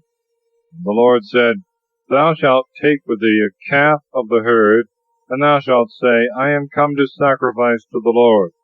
And thou shalt call Isai to the sacrifice, and I will show thee what thou art to do. And thou shalt anoint him, whom I shall show to thee. Then Samuel did as the Lord had said to him. And he came to Bethlehem. The ancients of the city wondered. And meeting him, they said, Is thy coming hither peaceable? And he said, It is peaceable. I am come to offer sacrifice to the Lord. Be ye sanctified, and come with me to the sacrifice.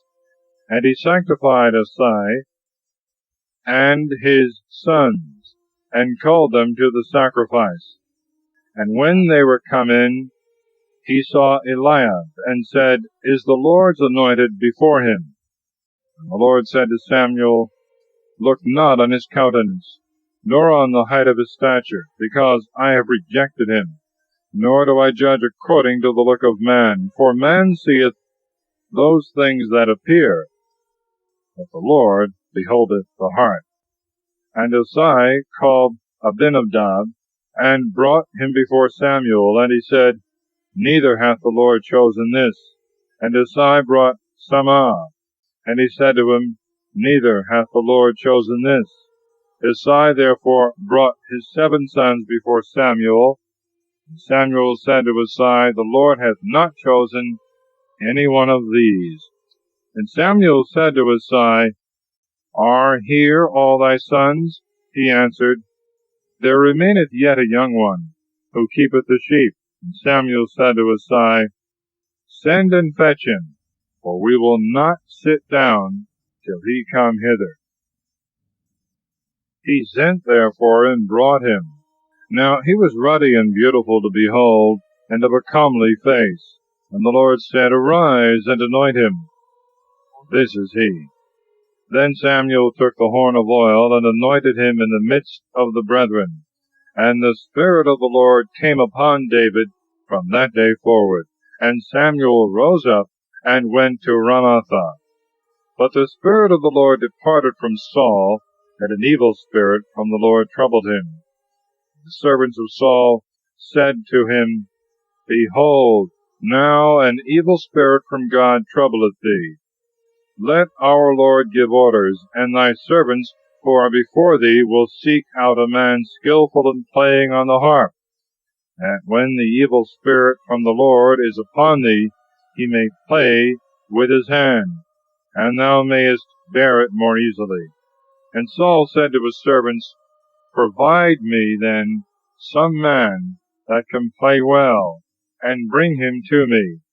And one of the servants answering said, Behold, I have seen a son of Isai the Bethlehemite, a skillful player, and one of great strength, and a man fit for war, and prudent in his words, and a comely person, and the Lord is with him. Then Saul sent messengers to Isai, saying, Send me David thy son, who is in the pastures.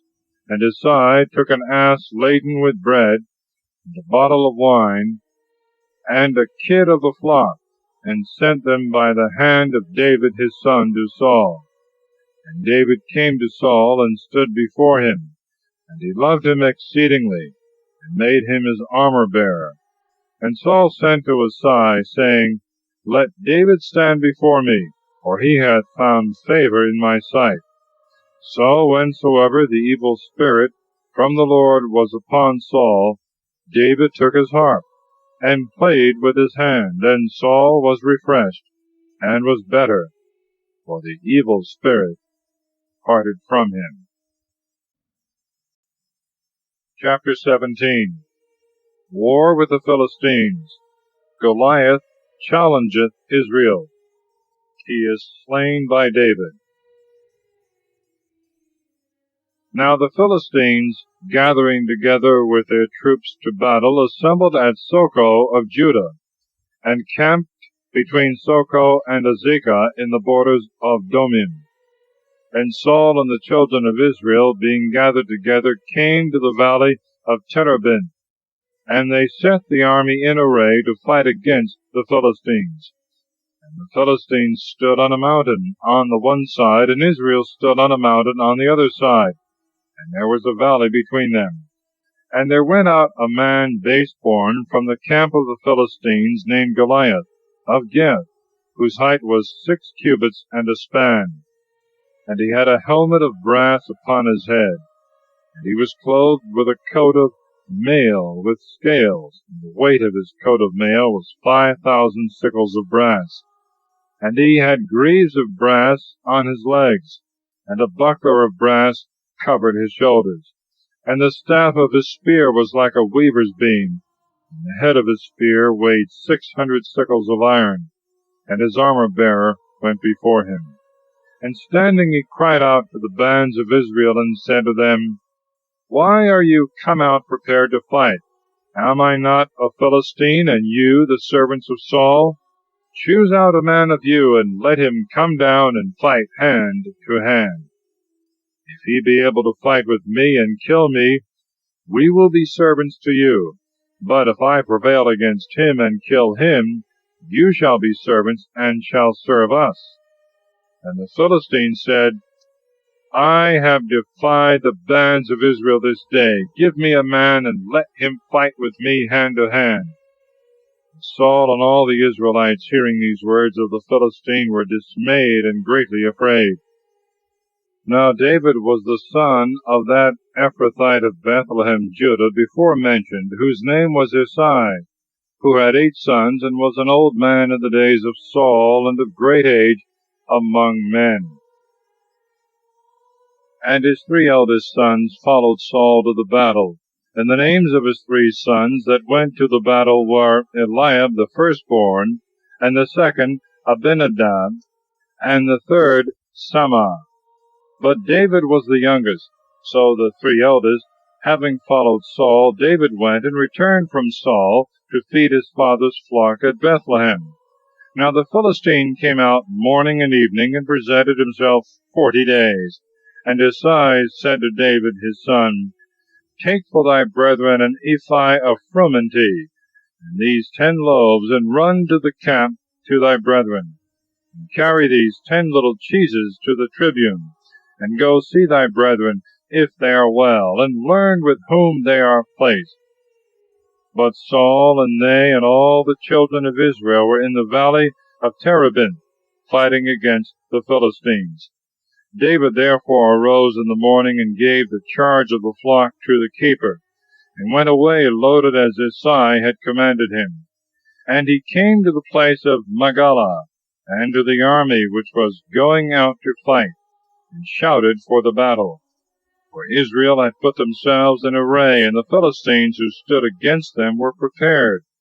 And David, leaving the vessels which he had brought under the care of the keeper of the baggage, ran to the place of the battle, and asked if all things went well with his brethren. And as he talked with them, that base-born man, whose name was Goliath, the Philistine of Gath, showed himself coming up from the camp of the Philistines, and he spoke according to the same words. And David heard them. And all the Israelites, when they saw the man, fled from his face, fearing him exceedingly. And some one of Israel said, Have you seen this man that has come up? For he has come up to defy Israel. And the man that shall slay him, the king will enrich with great riches, and will give him his daughter, and will make his father's house free from tribute in Israel. And David spoke to the men that stood by him, saying, What shall be given to the man that shall kill this Philistine, and shall take away the reproach from Israel? For who is this uncircumcised Philistine, that he should defy the armies of the living God?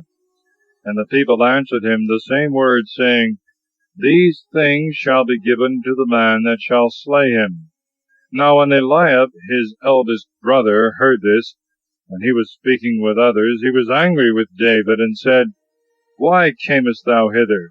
And why didst thou leave those few sheep in the desert? I know thy pride, and the wickedness of thy heart, that thou art come down to see the battle. And David said, What have I done? Is there not cause to speak?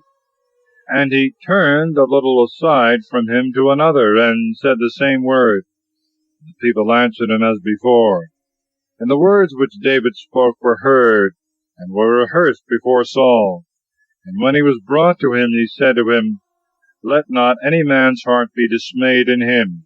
I thy servant will go, and will fight against the Philistines. And Saul said to David, Thou art not able to withstand this Philistine, nor to fight against him. For thou art but a boy, but he is a warrior from his youth.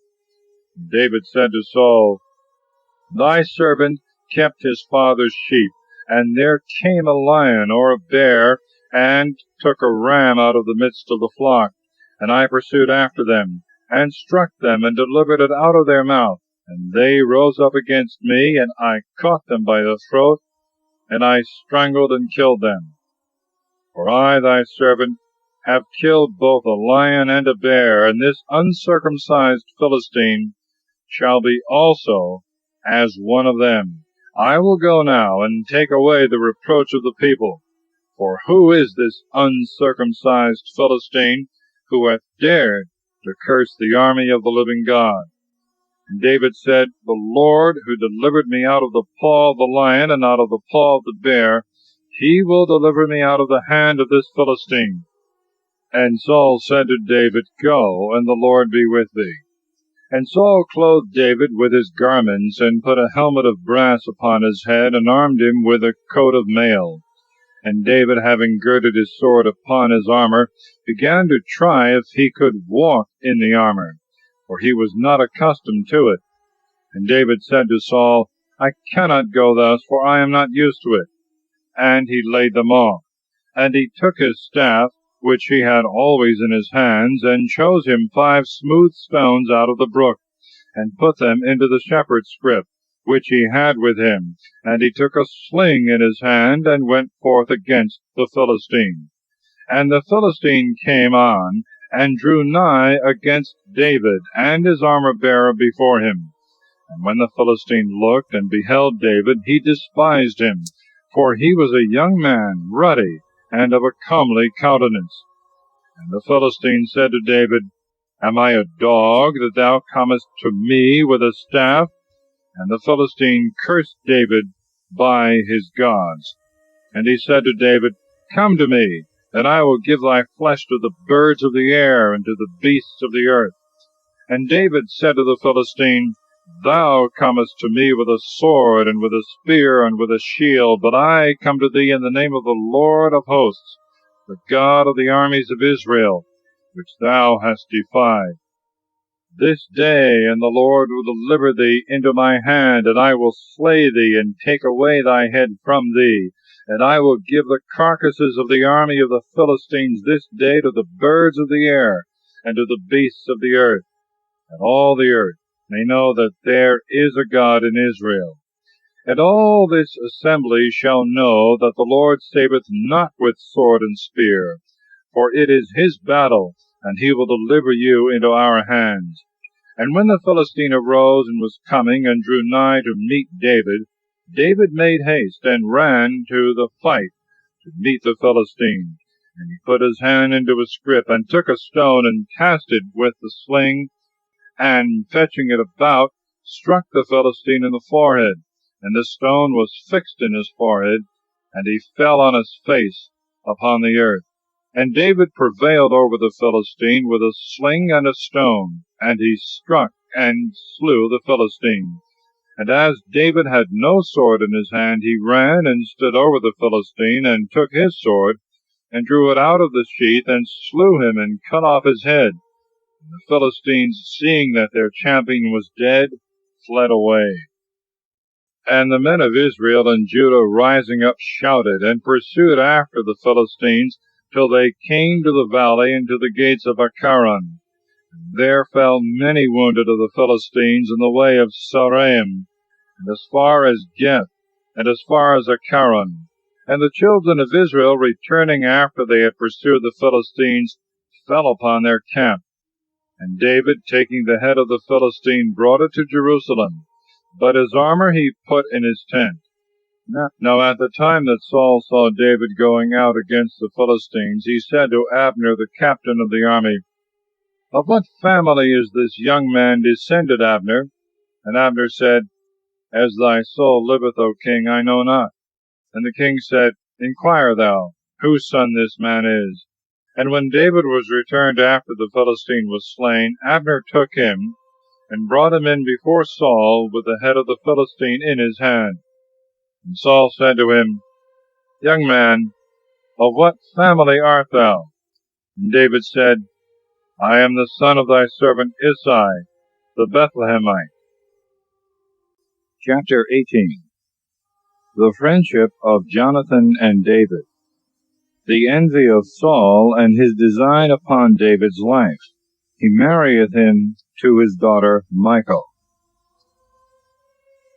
And it came to pass, when he had made an end of speaking to Saul, the soul of Jonathan was knit with the soul of David, and Jonathan loved him as his own.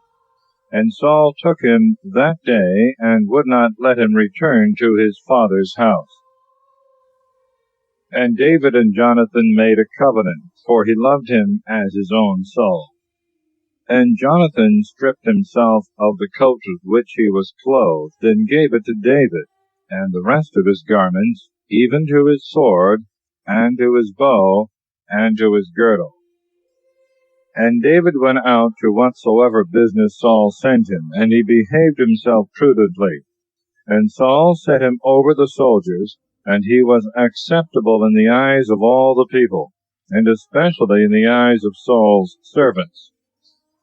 Now when David returned after he slew the Philistine, the women came out of all the cities of Israel, singing and dancing, to meet King Saul with timbrels of joy and cornets. And the women sung as they played, and they said, Saul slew his thousands, and David his 10,000s. And Saul was exceeding angry, and this word was displeasing in his eyes.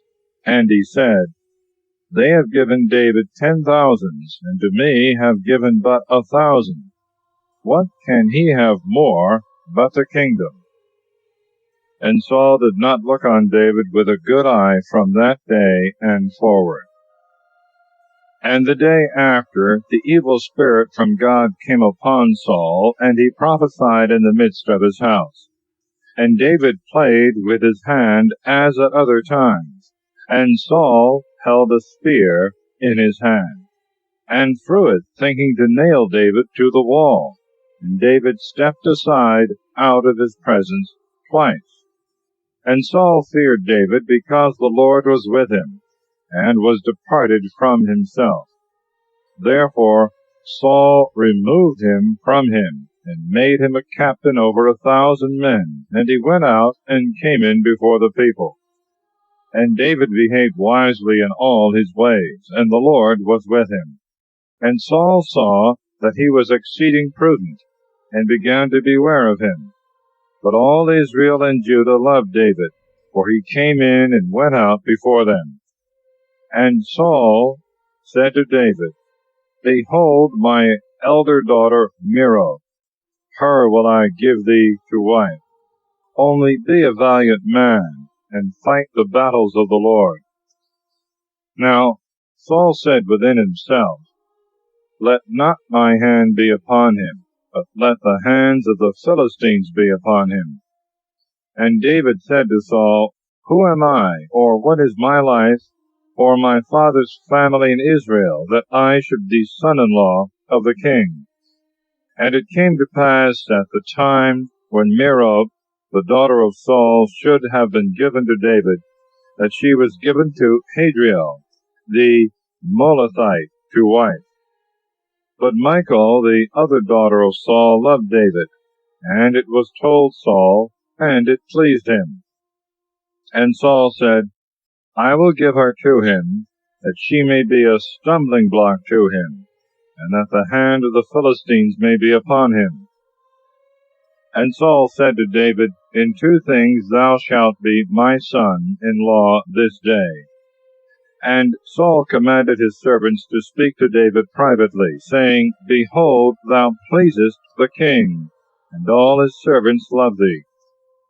Now therefore be the king's son-in-law. And the servants of Saul spoke all these words in the ears of David.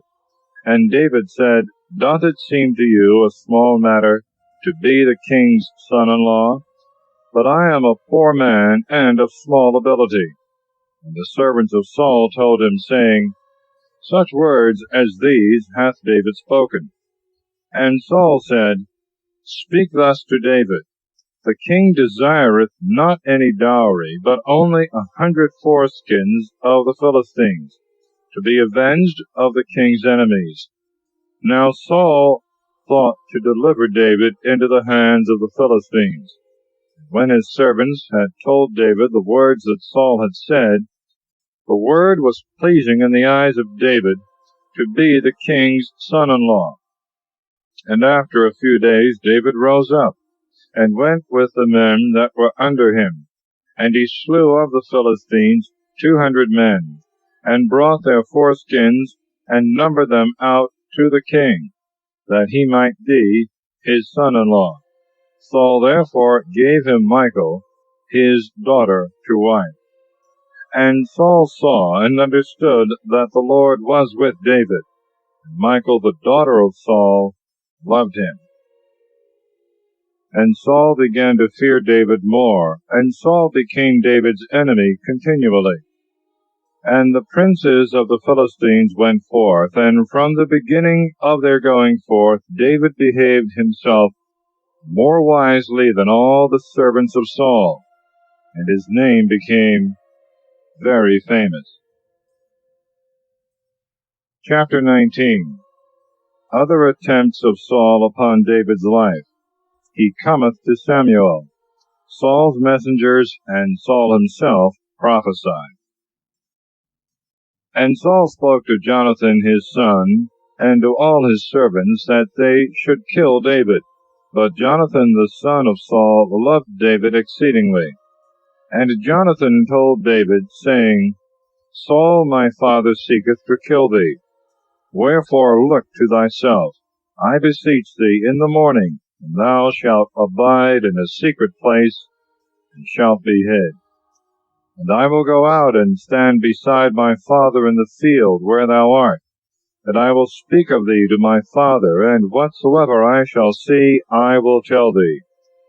And Jonathan spoke good things of David to Saul his father, and said to him, Sin not, O king, against thy servant David, because he hath not sinned against thee, and his works are very good towards thee. And he put his life in his hand, and slew the Philistine. And the Lord wrought great salvation for all Israel. Thou sawest it, and didst rejoice. Why therefore wilt thou sin against innocent blood by killing David, who is without fault? And when Saul heard this, he was appeased with the words of Jonathan, and swore, As the Lord liveth, he shall not be slain. Then Jonathan called David, and told him all these words. And Jonathan brought in David to Saul, and he was before him, as he had been yesterday and the day before. And the war began again, and David went out and fought against the Philistines, and defeated them with a great slaughter, and they fled from his face.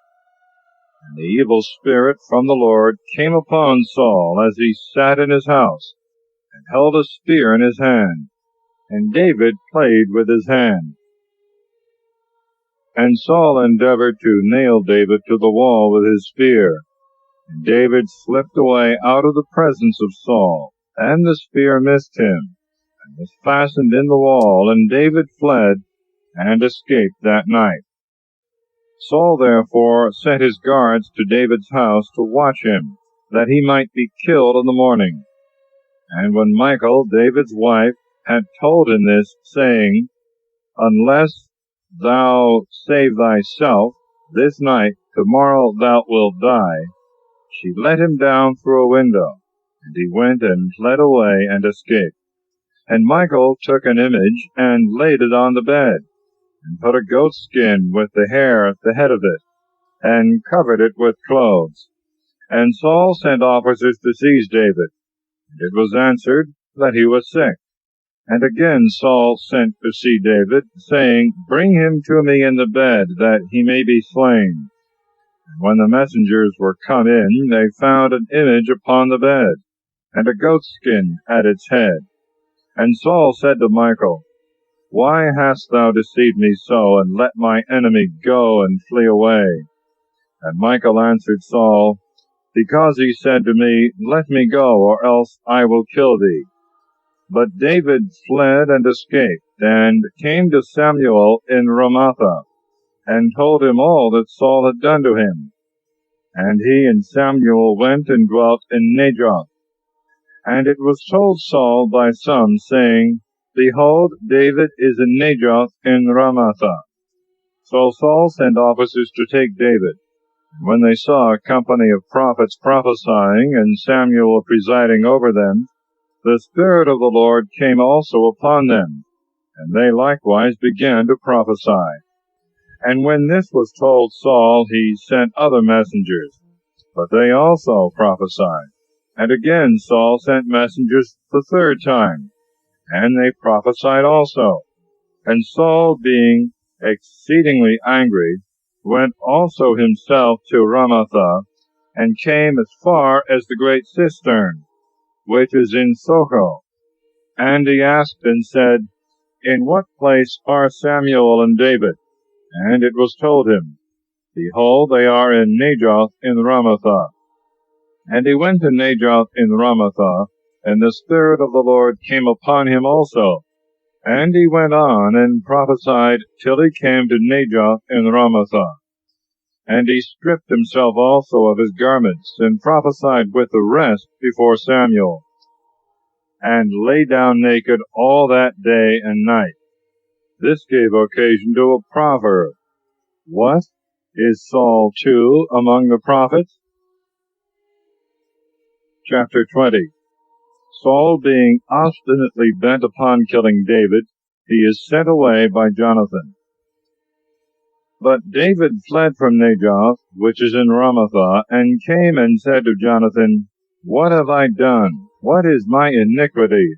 And what is my sin against thy father, that he seeketh my life?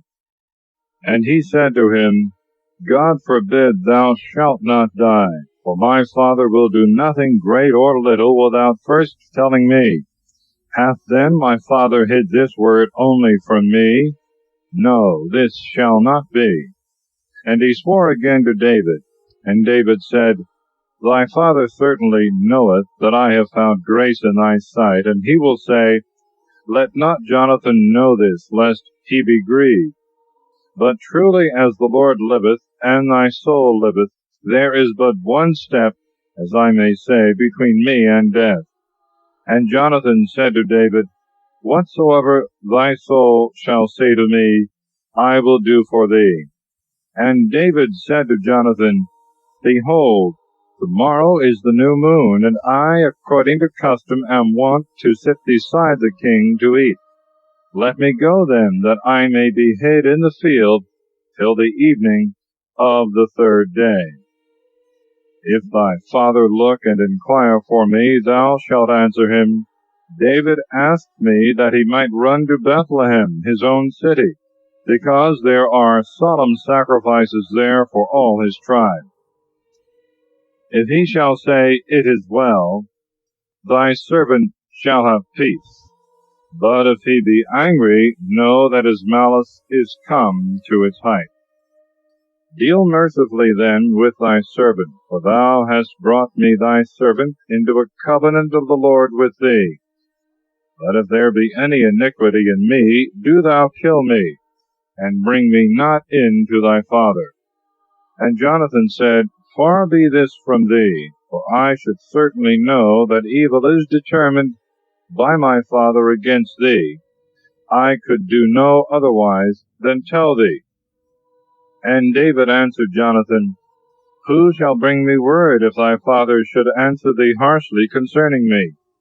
And Jonathan said to David, Come, and let us go out into the field. And when they were both of them gone out into the field, Jonathan said to David, O Lord God of Israel, if I shall discover my father's mind tomorrow or the day after, and there be anything good for David, and I send not immediately to thee, and make it known to thee, may the Lord do so and so to Jonathan, and add still more.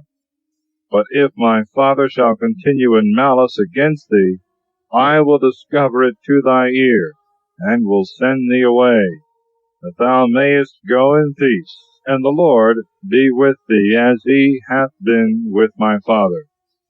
And if I live, thou shalt show me the kindness of the Lord. But if I die, thou shalt not take away thy kindness from my house forever. And the Lord shall have rooted out the enemies of David, every one of them from the earth. May he take away Jonathan from his house, and may the Lord require it at the hands of David's enemies. Jonathan therefore made a covenant with the house of David, and the Lord required it at the hands of David's enemies. And Jonathan swore again to David because he loved him, for he loved him as his own soul. And Jonathan said to him, Tomorrow is the new moon, and thou wilt be missed, for thy seat will be empty till after tomorrow. So thou shalt go down quickly, and come to the place where thou must be hid on the day when it is lawful to work. Thou shalt remain beside the stone which is called Ezel. And I will shoot 3 arrows near it, and will shoot as if I were exercising myself at a mark. And I will send a boy, saying to him, Go and fetch me the arrows. If I shall say to the boy, Behold, the arrows are on this side of thee, take them up. Come thou to me, because there is peace to thee, and there is no evil, as the Lord liveth. But if I shall speak thus to the boy, Behold, the arrows are beyond thee, go in peace, for the Lord hath sent thee away. And concerning the word which I and thou have spoken, the Lord be between thee and me forever. So David was hid in the field, and the new moon came, and the king sat down to eat bread. And when the king sat down upon his chair, according to custom, which was beside the wall, Jonathan arose, and Abner sat by Saul's side, and David's place appeared empty. And Saul said nothing that day, for he thought it might have happened to him that he was not clean nor purified. And when the second day after the new moon was come, David's place appeared empty again. And Saul said to Jonathan his son, Why cometh not the son of Isai to meet neither yesterday nor today? Jonathan answered Saul, He asked leave of me earnestly to go to Bethlehem, and he said, Let me go, for there is a solemn sacrifice in the city. One of my brethren hath sent for me. Now if I have found favor in thy eyes, I will go quickly and see my brethren. For this cause he came not to the king's table.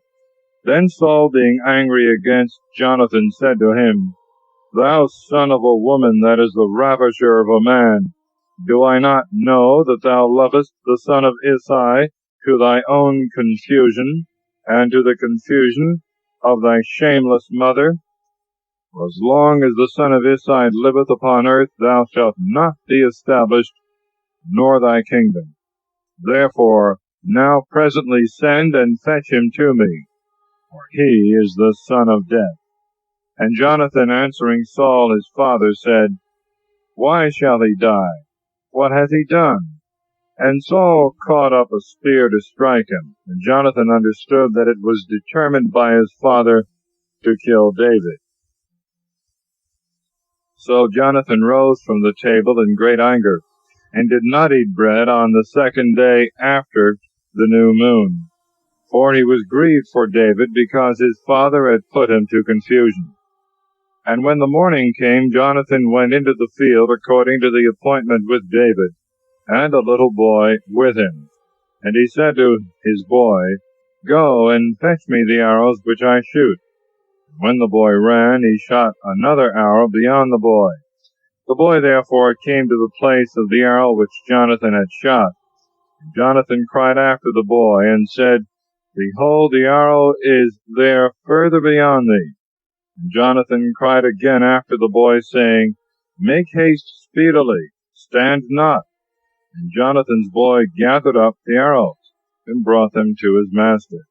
And he knew not at all what was doing, for only Jonathan and David knew the matter. Jonathan therefore gave his arms to the boy, and said to him, Go and carry them into the city. And when the boy was gone, David rose out of his place, which was towards the south, falling on his face to the ground, adored thrice, and kissing one another, they wept together, but David more. And Jonathan said to David, Go in peace, and let all stand. We have sworn both of us in the name of the Lord, saying, The Lord be between me and thee, and between my seed and thy seed forever. And David arose and departed, and Jonathan went into the city. Chapter 21. David receiveth holy bread of Achimelech the priest, and feigneth himself mad before Achish, king of Gath. And David came to Nobi to Achimelech the priest, and Achimelech was astonished at David's coming. And he said to him, Why art thou alone, and no man with thee? And David said to Achimelech the priest, The king hath commanded me a business, and said, Let no man know the thing for which thou art sent by me, and what manner of commands I have given thee. And I have appointed my servants to such and such a place. Now therefore, if thou have anything at hand, though it were but 5 loaves, give me, or whatsoever thou canst find. And the priest answered David, saying, I have no common bread at hand, but only holy bread, if the young men be clean, especially from women. And David answered the priest, and said to him, Truly, as to what concerneth women, we have refrained ourselves from yesterday and the day before, when we came out, the vessels of the young men were holy. Now this way is defiled, but it shall also be sanctified this day in the vessels. The priest therefore gave him hallowed bread, for there was no bread there, but only the loaves of proposition, which had been taken away from before the face of the Lord, that hot loaves might be set up. Now a certain man of the servants of Saul was there that day within the tabernacle of the Lord, and his name was Doeg, an Edomite, the chiefest of Saul's herdsmen. David said to Achimelech, Hast thou here at hand a spear or a sword? For I brought not my own sword, nor my own weapons with me, for the king's business required haste. And the priest said, Lo, here is the sword of Goliath the Philistine, whom thou slewest in the valley of Terebinth, wrapped up in a cloth behind the ephod. If thou wilt take this, take it, for here is no other but this. And David said, There is none like that. Give it me. And David arose and fled that day from the face of Saul. And he came to Achish, the king of Gath. And the servants of Achish, when they saw David, said to him, Is not this David, the king of the land? Did they not sing to him in their dances, saying, Saul hath slain his thousands, and David his 10,000s? But David laid up these words in his heart, and was exceedingly afraid at the face of Achish, the king of Gath. And he changed his countenance before them, and slipped down between their hands. And he stumbled against the doors of the gate, and his spittle ran down upon his beard. And Achish said to his servants, You saw the man was mad. Why have you brought him to me? Have we need of madmen? You have brought in this fellow. Play the madman in my presence. Shall this fellow come into my house? Chapter 22. Many resort to David. Doeg accuseth Achimelech to Saul.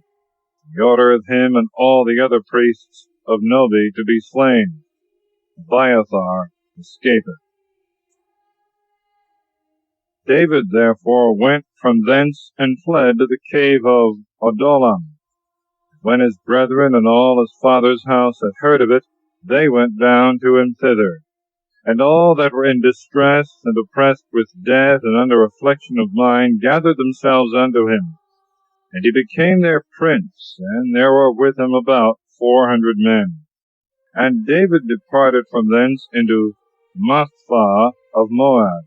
And he said to the king of Moab, Let my father and my mother tarry with you, I beseech thee, till I know what God will do for me. And he left them under the eyes of the king of Moab. And they abode with him all the days that David was in the hold. And Gad the prophet said to David, Abide not in the hold, depart and go into the land of Judah. And David departed, and came into the forest of Hareth. And Saul heard that David was seen, and the men that were with him. Now whilst Saul abode in Gabaa, and was in the wood which is by Ramah, having his spear in his hand, and all his servants were standing about him, he said to his servants that stood about him, Hear me now, ye sons of Jemini. Will the son of Isai give every one of you fields and vineyards, and make you all tribunes and centurions? But all of you have conspired against me, and there is no one to inform me, especially when even my son hath entered into league with the son of Isai. There is not one of you that pitieth my case, nor that giveth me any information, because my son hath raised up my servant against me, plotting against me to this day. And Doeg the Edomite, who stood by, and was the chief among the servants of Saul, answering, said, I saw the son of Isai in Nobi with Achimelech the son of Achitob the priest. And he consulted the Lord for him, and gave him victuals, and gave him the sword of Goliath the Philistine. Then the king sent to call for Achimelech the priest, the son of Achitob, and all his father's house, the priests that were in Nobi, and they came all of them to the king. And Saul said to Achimelech, Hear, thou son of Achitob, He answered, Here I am, my lord. And Saul said to him, Why have you conspired against me, thou and the son of Isai, and thou hast given him bread and a sword, and hast consulted the Lord for him, that he should rise up against me, continuing a traitor to this day? And Achimelech, answering the king, said, And who amongst all thy servants is so faithful as David, who is the king's son-in-law, and goeth forth at thy bidding, and is honorable in thy house? I begin today to consult the Lord for him. Far be this from me. Let not the king suspect such a thing against his servant, or anyone in all my father's house. Thy servants knew nothing of this matter, neither little or great. And the king said, Dying thou shalt die, Achimelech, thou and all thy father's house. And the king said to the messengers that stood about him, Turn and kill the priests of the Lord, for their hand is with David, because they knew that he was fled, and they told it not to me. And the king's servants would not put forth their hands against the priests of the Lord. And the king said to Doeg, Turn thou, and fall upon the priests. And Doeg the Edomite turned and fell upon the priests, and slew in that day 85 men that wore the linen ephod. And Nobi, the city of the priests, he smote with the edge of his sword, both men and women, children and sucklings, and ox and ass, and sheep with the edge of the sword.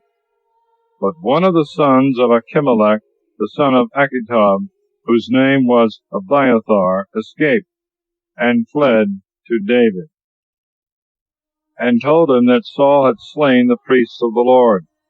And David said to Abiathar, I knew that day when Doeg the Edomite was there, without doubt he would tell Saul, I have been the occasion of the death of all the souls of thy father's house.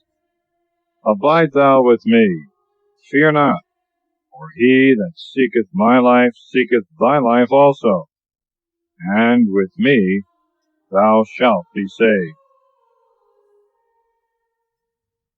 Chapter 23. David relieveth Selah, besieged by the Philistines. He fleeth into the desert of Ziph. Jonathan and he confirm their former covenant. The Ziphites discover him to Saul, who, pursuing close after him, is called away by an invasion from the Philistines. And they told David, saying, Behold, the Philistines fight against Selah, and they rob the barns. Therefore David consulted the Lord, saying, Shall I go and smite these Philistines? And the Lord said to David, Go, and thou shalt smite the Philistines, and shalt save Selah. And the men that were with David said to him, Behold, we are in fear here in Judea. How much more if we go to Selah against the hands of the Philistines? Therefore David consulted the Lord again, and he answered and said to him, Arise and go to Selah, for I will deliver the Philistines into thy hand. David therefore and his men went to Selah, and fought against the Philistines, and brought away their cattle, and made a great slaughter of them. David saved the inhabitants of Selah. Now at that time, when Abiathar the son of Achimelech fled to David to Selah, he came down having an ephod with him. And it was told Saul that David was come to Selah. Saul said, The Lord hath delivered him into my hands, and he is shut up, being come into a city that hath gates and bars. And Saul commanded all the people to go down to fight against Selah, and to besiege David and his men. Now when David understood that Saul secretly prepared evil against him, he said to Abiathar the priest, Bring hither the ephod. And David said, O Lord God of Israel, thy servant hath heard a report that Saul designeth to come to Selah to destroy the city for my sake. Will the men of Selah deliver me into his hands? And will Saul come down as thy servant hath heard? O Lord God of Israel, tell thy servant. And the Lord said, He will come down. And David said, Will the men of Selah deliver me and my men into the hands of Saul? And the Lord said, They will deliver thee up. Then David and his men, who were about 600, arose, and departing from Selah, wandered up and down, uncertain where they should stay. And it was told Saul that David was fled from Selah, and had escaped. Wherefore he forbore to go out. But David abode in the desert in strongholds, and he remained in a mountain of the desert of Ziph, in a woody hill.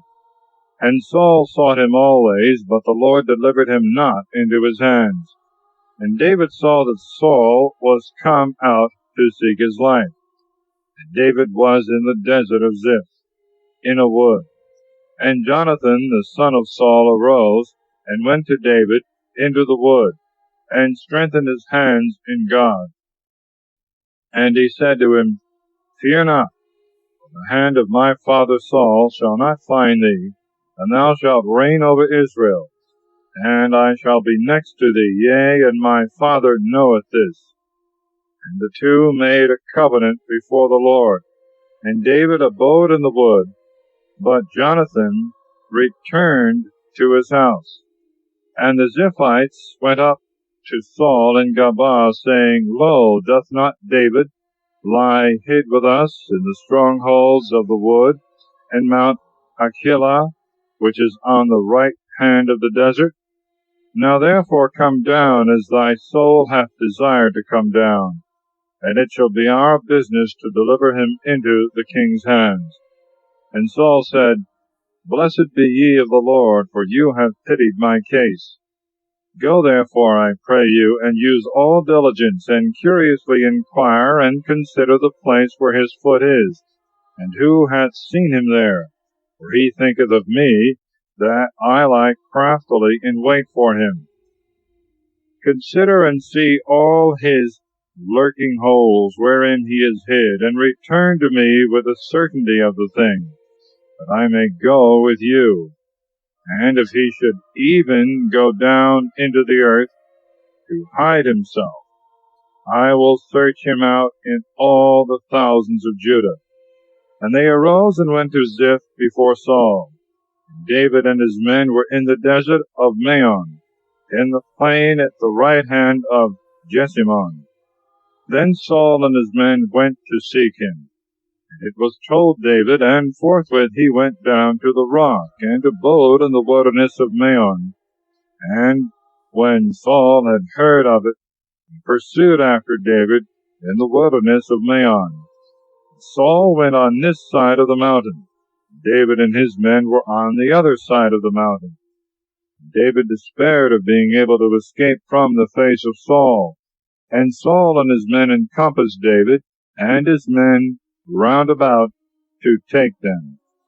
The messenger came to Saul, saying, Make haste to come, for the Philistines have poured in themselves upon the land. Wherefore Saul returned, leaving the pursuit of David, went to meet the Philistines. For this cause they called that place the Rock of Division. Chapter 24. Saul seeketh David in the wilderness of En-gedi. He goeth into a cave where David hath him in his power. Then David went up from thence, and dwelt in strongholds of En-gedi. And when Saul was returned from following the Philistines, they told him, saying, Behold, David is in the desert of En-gedi. Saul therefore took 3,000 chosen men out of all Israel, and went out to seek after David and his men, even upon the most craggy rocks, which are accessible only to wild goats. And he came to the sheepcotes, which were in his way. And there was a cave into which Saul went to ease nature. Now David and his men lay hid in the inner part of the cave. And the servants of David said to him, Behold the day of which the Lord said to thee, I will deliver thy enemy unto thee, that thou mayest do to him as it shall seem good in thy eyes.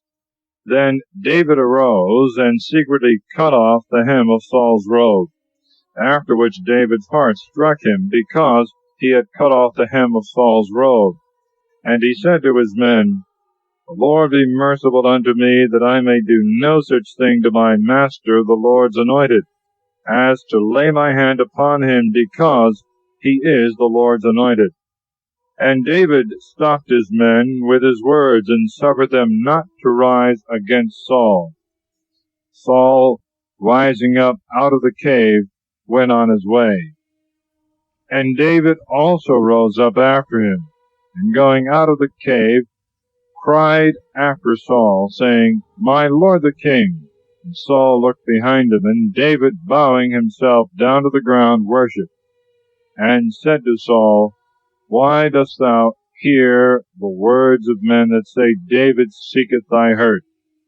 Behold, this day thy eyes have seen that the Lord hath delivered thee into my hand in the cave, and I had a thought to kill thee, but my eye hath spared thee.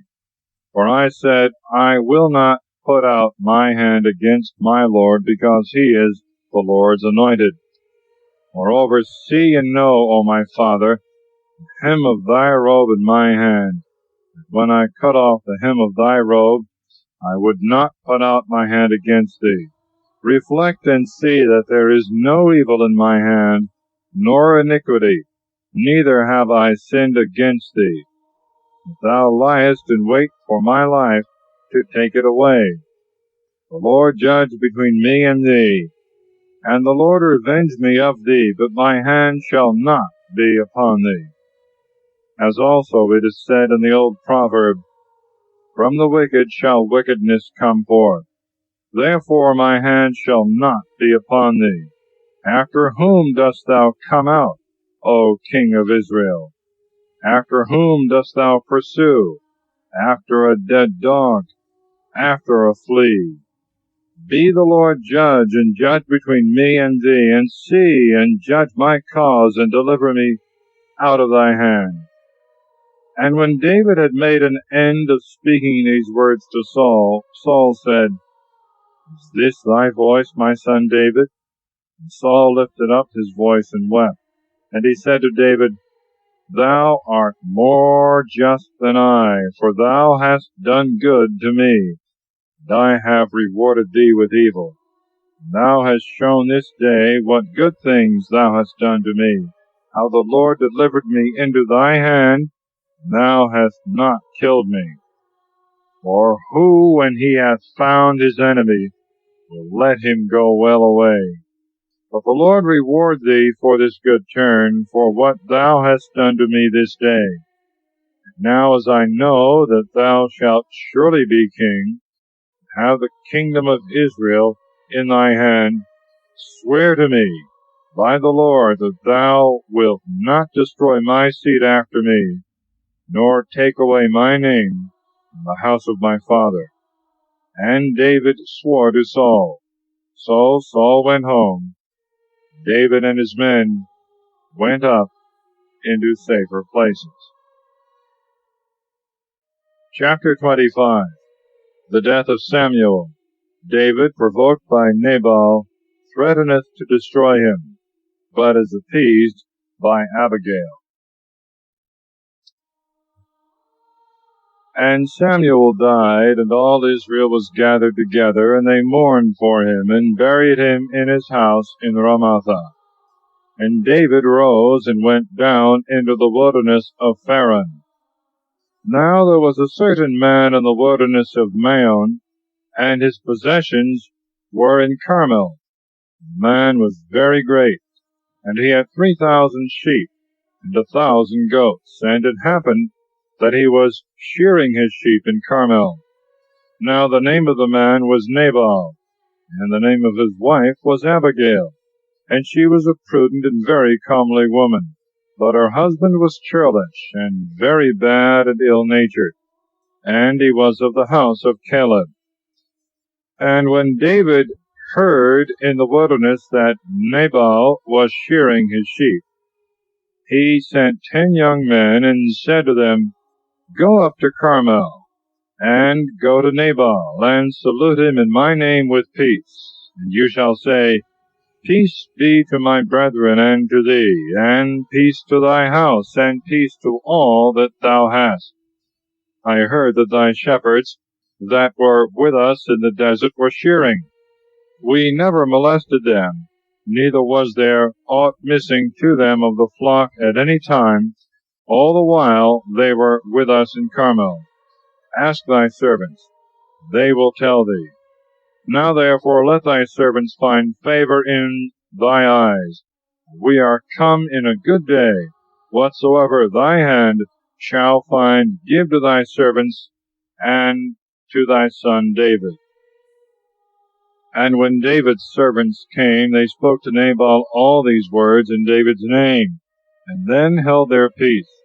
But Nabal, answering the servants of David, said, Who is David? What is the son of Isai? Servants are multiplied nowadays who flee from their masters.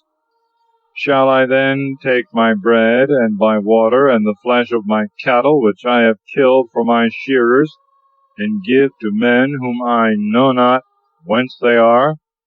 So the servants of David went back their way, and returning came and told him all the words that he said. Then David said to his young men, Let every man gird on his sword. And they girded on every man his sword. David also girded on his sword. And there followed David about 400 men, and 200 remained with the baggage. But one of the servants told Abigail, the wife of Nabal, saying, Behold, David sent messengers out of the wilderness to salute our master, and he rejected them. These men were very good to us, and gave us no trouble. Neither did we ever lose anything all the time we conversed with them in the desert.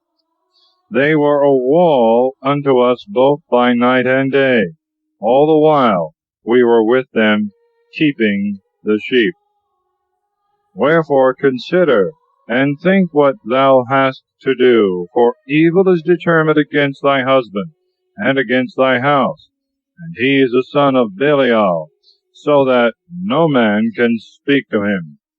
Then Abigail made haste, and took 200 loaves, and 2 vessels of wine, and 5 sheep ready dressed, 5 measures of parched corn, and 100 clusters of raisins, and 200 cakes of dried figs, laid them upon asses.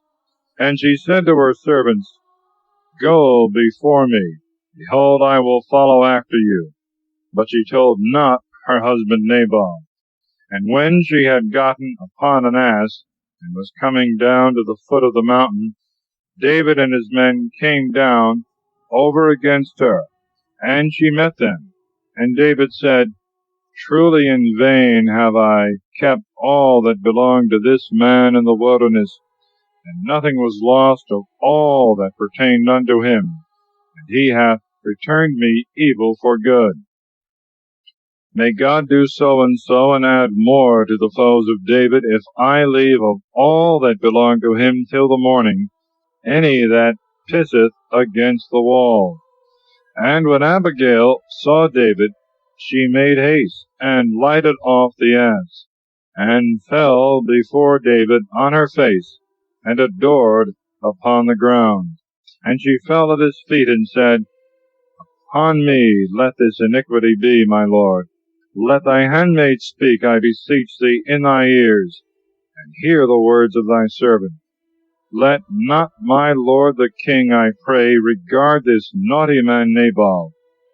According to his name he is a fool, and folly is with him. But I thy handmaid did not see thy servants, my lord, whom thou sentest. Now therefore, my lord, the Lord liveth, and thy soul liveth, who hath withholden thee from coming to blood, and hath saved thy hand to thee. And now let thy enemies be as Nabal, and all they that seek evil to my lord. Wherefore receive this blessing, which thy handmaid hath brought to thee, my lord, and give it to the young men that follow thee, my lord. Forgive the iniquity of thy handmaid, for the Lord will surely make for my lord a faithful house, because thou, my lord, fightest the battles of the Lord. Let not evil therefore be found in thee all the days of thy life. For if a man at any time shall rise and persecute thee, and seek thy life, the soul of my Lord shall be kept as in the bundle of the living, the Lord thy God. The souls of thy enemies shall be whirled as with the violence and whirling of a sling. And when the Lord shall have done to thee, my Lord, all the good that he hath spoken concerning thee, and shall have made thee prince over Israel, this shall not be an occasion of grief to thee, and a scruple of heart to my Lord. Thou hast shed innocent blood, or hast revenged thyself. And when the Lord shall have done well by my Lord, thou shalt remember thy handmaid. And David said to Abigail, Blessed be the Lord, the God of Israel, who sent thee this day to meet me, and blessed be thy speech. Blessed be thou who hast kept me today from coming to blood, and revenging me with my own hand. Otherwise, as the Lord liveth, the God of Israel, who hath withholden me from doing thee any evil, thou hadst not quickly come to meet me, there had not been left to Nabal by the morning light any that pisseth against the wall. And David received at her hand all that she had brought him, and said to her, Go in peace into thy house. Behold, I have heard thy voice, and have honored thy face. And Abigail came to Nabal, and behold, he had a feast in his house, like the feast of a king. And Nabal's heart was merry, for he was very drunk, and she told him nothing less or more until morning. But early in the morning, when Nabal had digested his wine, his wife told him these words, and his heart died within him, and he became as a stone. And after 10 days had passed, the Lord struck Nabal, and he died. And when David had heard that Nabal was dead, he said, Blessed be the Lord, who hath judged the cause of my reproach at the hand of Nabal, and hath kept his servant from evil. And the Lord hath returned the wickedness of Nabal upon his head. Then David sent and treated with Abigail, that he might take her to himself for a wife. And David's servants came to Abigail to Carmel, and spoke to her, saying, David hath sent us to thee, to take thee to himself for a wife. And she arose and bowed herself down with her face to the earth, and said, Behold, let thy servant be a handmaid, and wash the feet of the servants of my Lord. And Abigail arose and made haste, and got upon an ass, and 5 damsels went with her, her waiting maids, and she followed the messengers of David, and became his wife. Moreover, David took also Achinoam of Jezreel, and they were both of them his wives.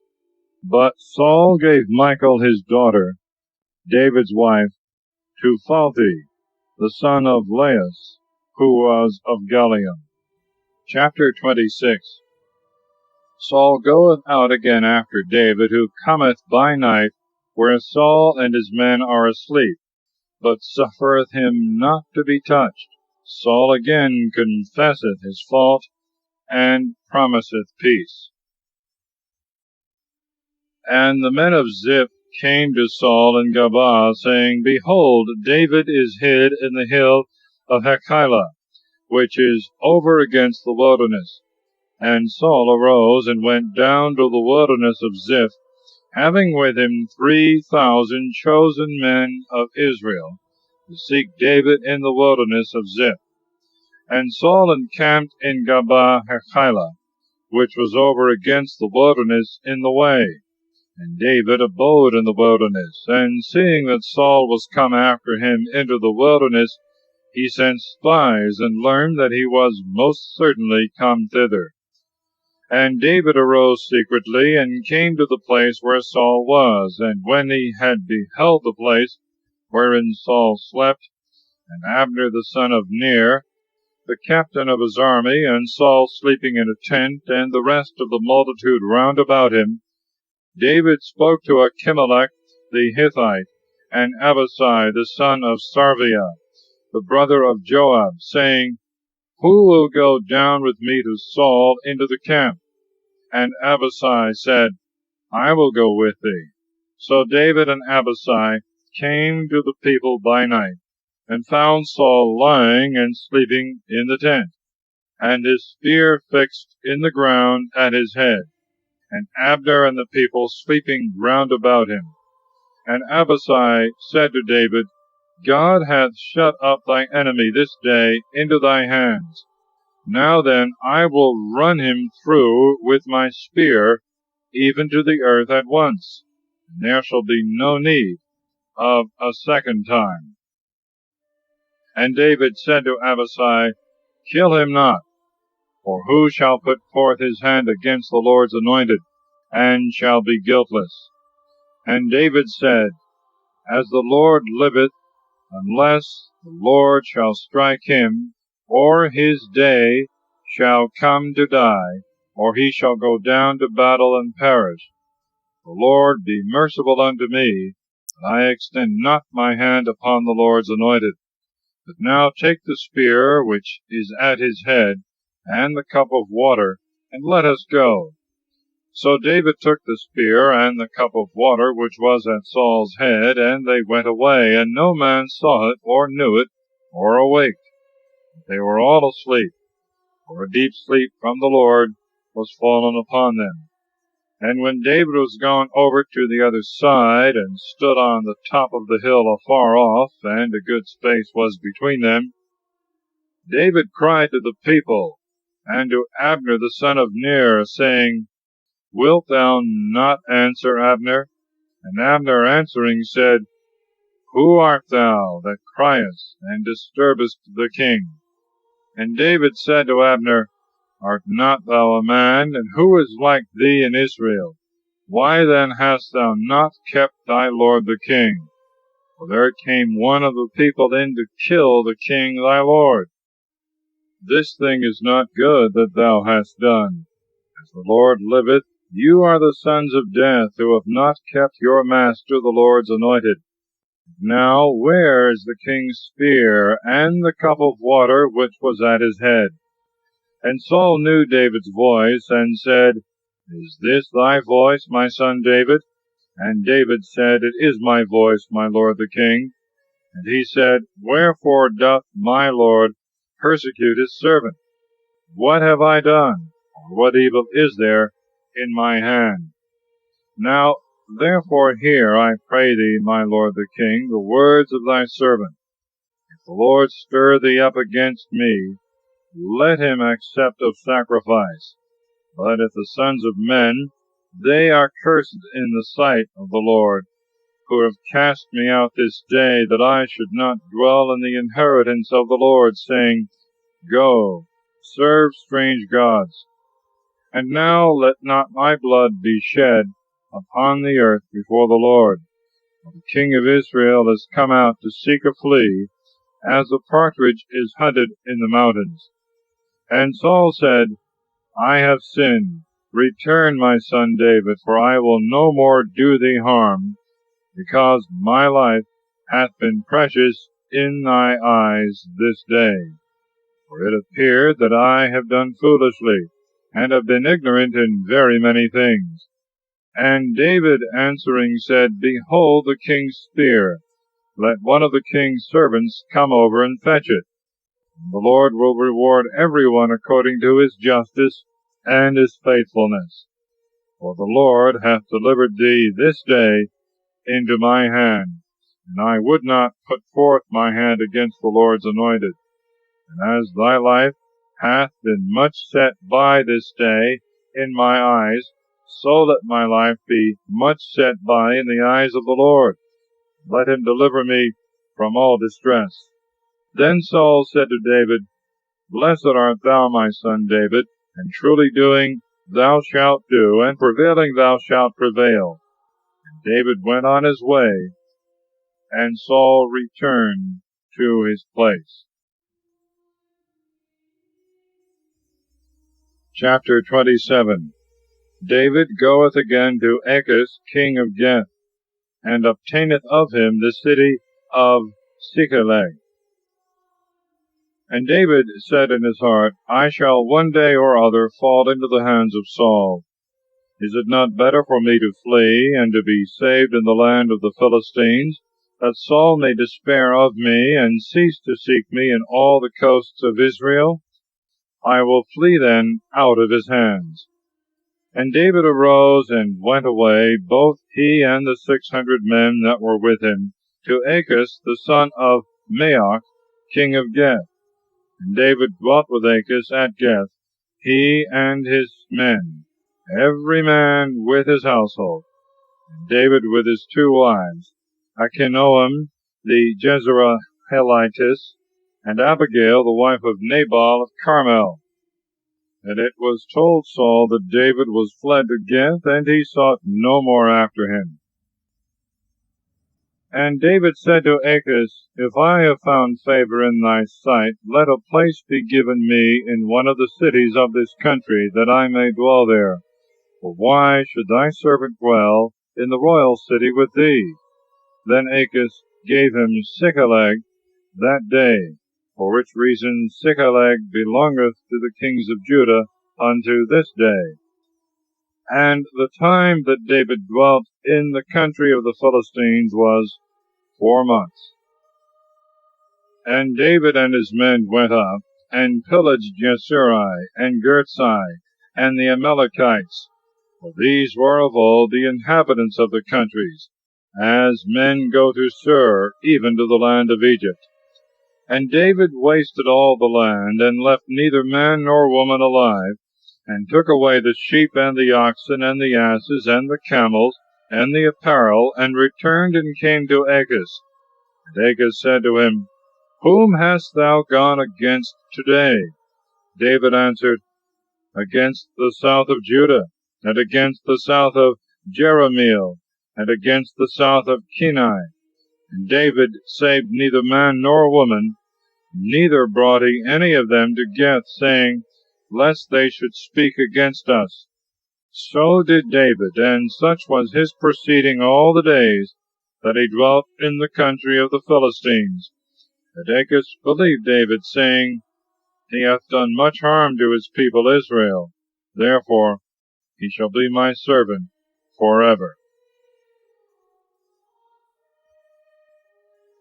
Chapter 28. The Philistines go out to war against Israel. Saul, being forsaken by God, hath recourse to a witch. Samuel appeareth to him. And it came to pass in those days that the Philistines gathered together their armies to be prepared for war against David. And Achish said to David, Know thou now assuredly that thou shalt go out with me to the war, thou and thy men. And David said to Achish, Now thou shalt know what thy servant will do. And Achish said to David, And I will appoint thee to guard my life forever. Now Samuel was dead, and all Israel mourned for him, and buried him in Ramathah his city. And Saul had put away all the magicians and soothsayers out of the land. And the Philistines were gathered together, and came and camped in Sunam. And Saul also gathered together all Israel, and came to Gilboa. And Saul saw the army of the Philistines, and was afraid, and his heart was very much dismayed. And he consulted the Lord, and he answered him not, neither by dreams, nor by priests, nor by prophets. And Saul said to his servants, Seek me a woman that hath a divining spirit, and I will go to her, and inquire by her. And his servants said to him, There is a woman that hath a divining spirit at Endor. Then he disguised himself, and put on other clothes, and he went, and 2 men with him. And they came to the woman by night, and he said to her, Divine to me by thy divining spirit, and bring me up him whom I shall tell thee. And the woman said to him, Behold, thou knowest all that Saul hath done, and how he hath rooted out the magicians and soothsayers from the land. Why then dost thou lay a snare for my life, to cause me to be put to death? And Saul swore unto her by the Lord, saying, As the Lord liveth, there shall no evil happen to thee for this thing. And the woman said to him, Whom shall I bring up to thee? And he said, Bring me up Samuel. And when the woman saw Samuel, she cried out with a loud voice, and said to Saul, Why hast thou deceived me? For thou art Saul. And the king said to her, Fear not. What hast thou seen? And the woman said to Saul, I saw gods ascending out of the earth. And he said to her, What form is he of? And she said, An old man cometh up, and he is covered with a mantle. And Saul understood that it was Samuel, and he bowed himself with his face to the ground, and adored. And Samuel said to Saul, Why hast thou disturbed my rest, that I should be brought up? And Saul said, I am in great distress, for the Philistines fight against me, and God is departed from me, and would not hear me, neither by the hand of prophets, nor by dreams. Therefore I have called thee, that thou mayest show me what I shall do. And Samuel said, Why askest thou me, seeing the Lord has departed from thee, and is going over to thy rival? For the Lord will do to thee as he spoke by me. He will rend thy kingdom out of thy hand, and will give it to thy neighbor David, because thou didst not obey the voice of the Lord, neither didst thou execute the wrath of his indignation upon Amalek. Therefore hath the Lord done to thee what thou sufferest this day. The Lord also will deliver Israel with thee into the hands of the Philistines, and tomorrow thou and thy sons shall be with me. The Lord will also deliver the army of Israel into the hands of the Philistines. And forthwith Saul fell all along on the ground. He was frightened with the words of Samuel, and there was no strength in him, for he had eaten no bread all that day. And the woman came to Saul, for he was very much troubled, and said to him, Behold, thy handmaid hath obeyed thy voice, and I have put my life in my hand, and I hearkened unto the words which thou spokest to me. Now therefore hear thou also the voice of thy handmaid, and let me set before thee a morsel of bread, that thou mayest eat and recover strength, and be able to go on thy journey. But he refused, and said, I will not eat. But his servants and the woman forced him, and at length hearkening to their voice, he arose from the ground, and sat upon the bed.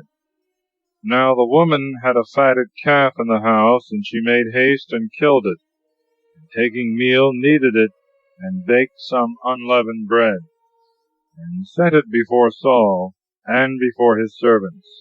When they had eaten, they rose up, and walked all that night. Chapter 29.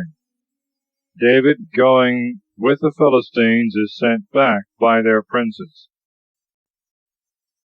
Now all the troops of the Philistines were gathered together to Aphek, and Israel also camped by the fountain which is in Jezreel.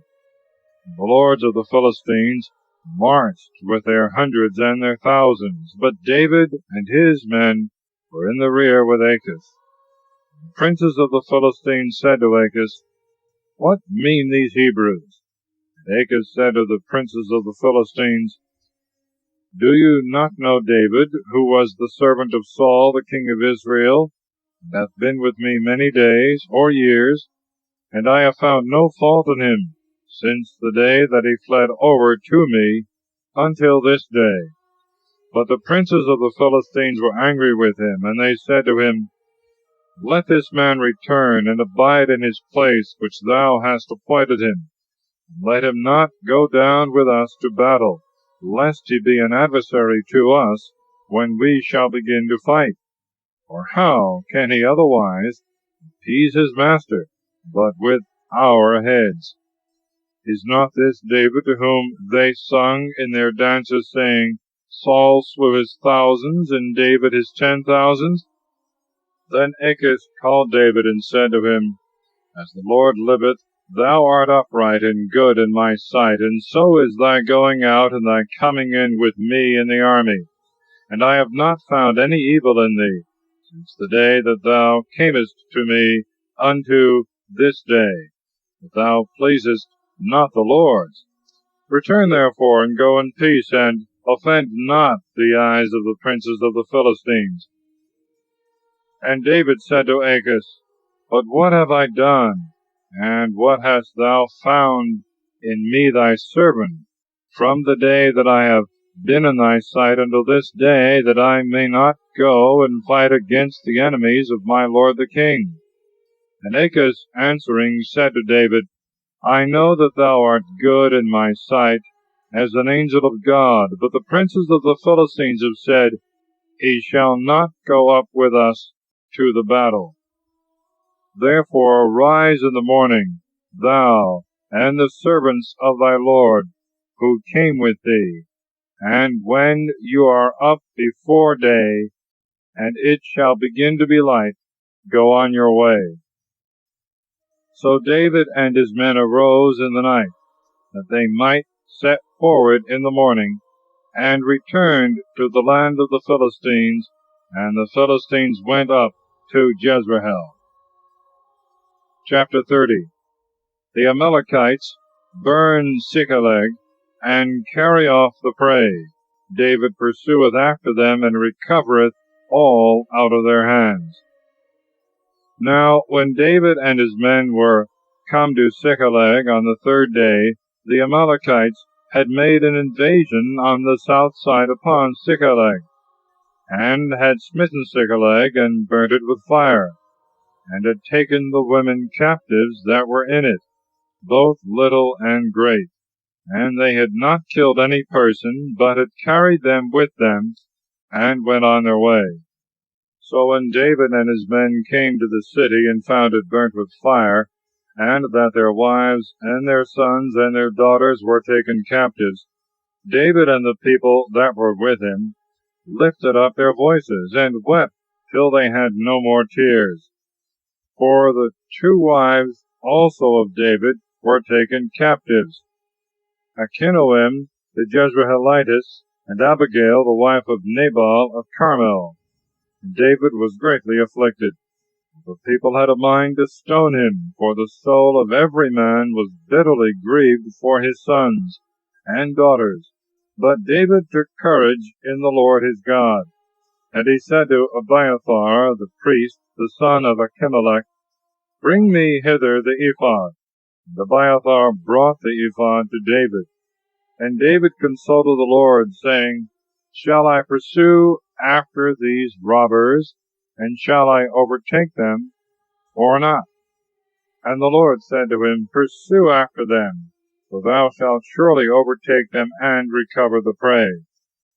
So David went, he and the 600 men that were with him, and they came to the torrent Besor, and some being weary stayed there. David pursued, he and 400 men, for 200 stayed, who, being weary, could not go over the torrent Besor. And they found an Egyptian in the field, and brought him to David, and they gave him bread to eat, and water to drink, as also a piece of a cake of figs, and 2 bunches of raisins. And when he had eaten them, his spirit returned, and he was refreshed, for he had not eaten bread nor drunk water 3 days and 3 nights. And David said to him, To whom dost thou belong, or whence dost thou come, and whither art thou going? He said, I am a young man of Egypt, the servant of an Amalekite, and my master left me because I began to be sick 3 days ago. For we made an invasion on the south side of Cherethiah, and upon Judah, and upon the south of Caleb, and we burnt Ziklag with fire. And David said to him, Canst thou bring me to this company? And he said, Swear to me by God that thou wilt not kill me, nor deliver me into the hands of my master, and I will bring thee to this company. And David swore to him. And when he had brought him, behold, they were lying spread upon all the ground, eating and drinking, and, as it were, keeping a festival day, for all the prey and the spoils which they had taken out of the land of the Philistines and out of the land of Judah. And David slew them from the evening unto the evening of the next day, and there escaped not a man of them, but 400 young men who had gotten upon camels and fled. So David recovered all that the Amalekites had taken, and he rescued his 2 wives. And there was nothing missing, small or great, neither of their sons or their daughters, nor of the spoils. And whatsoever they had taken, David recovered all. And he took all the flocks and the herds, and made them go before him. And they said, This is the prey of David.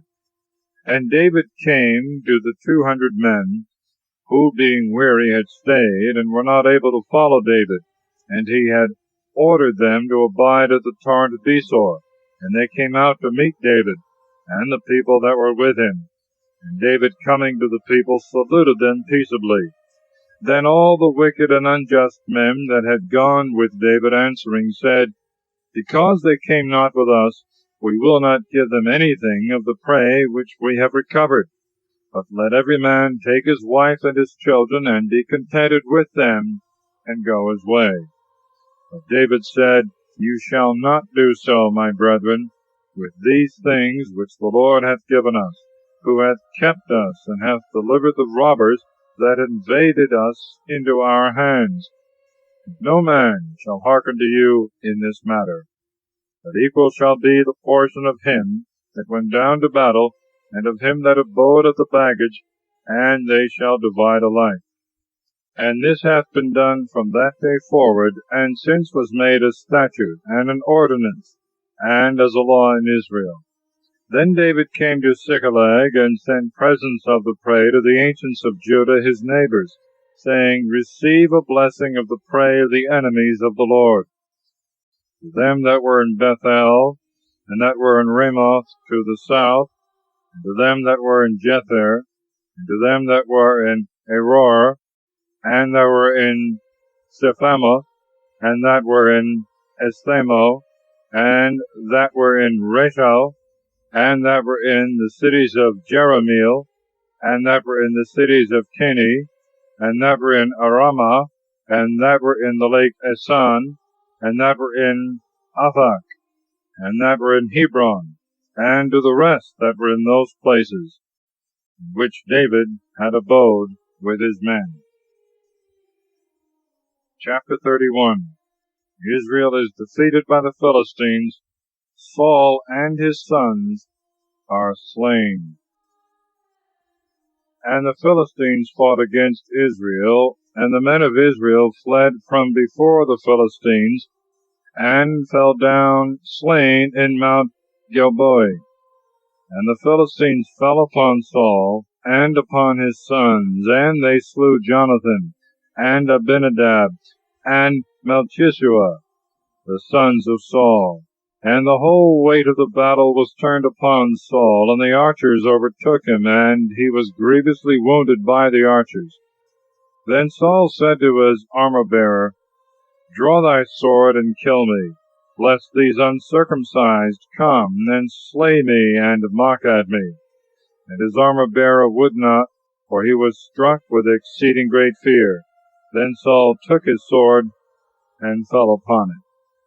And when his armor-bearer saw this, to wit, that Saul was dead, he also fell upon his sword and died with him.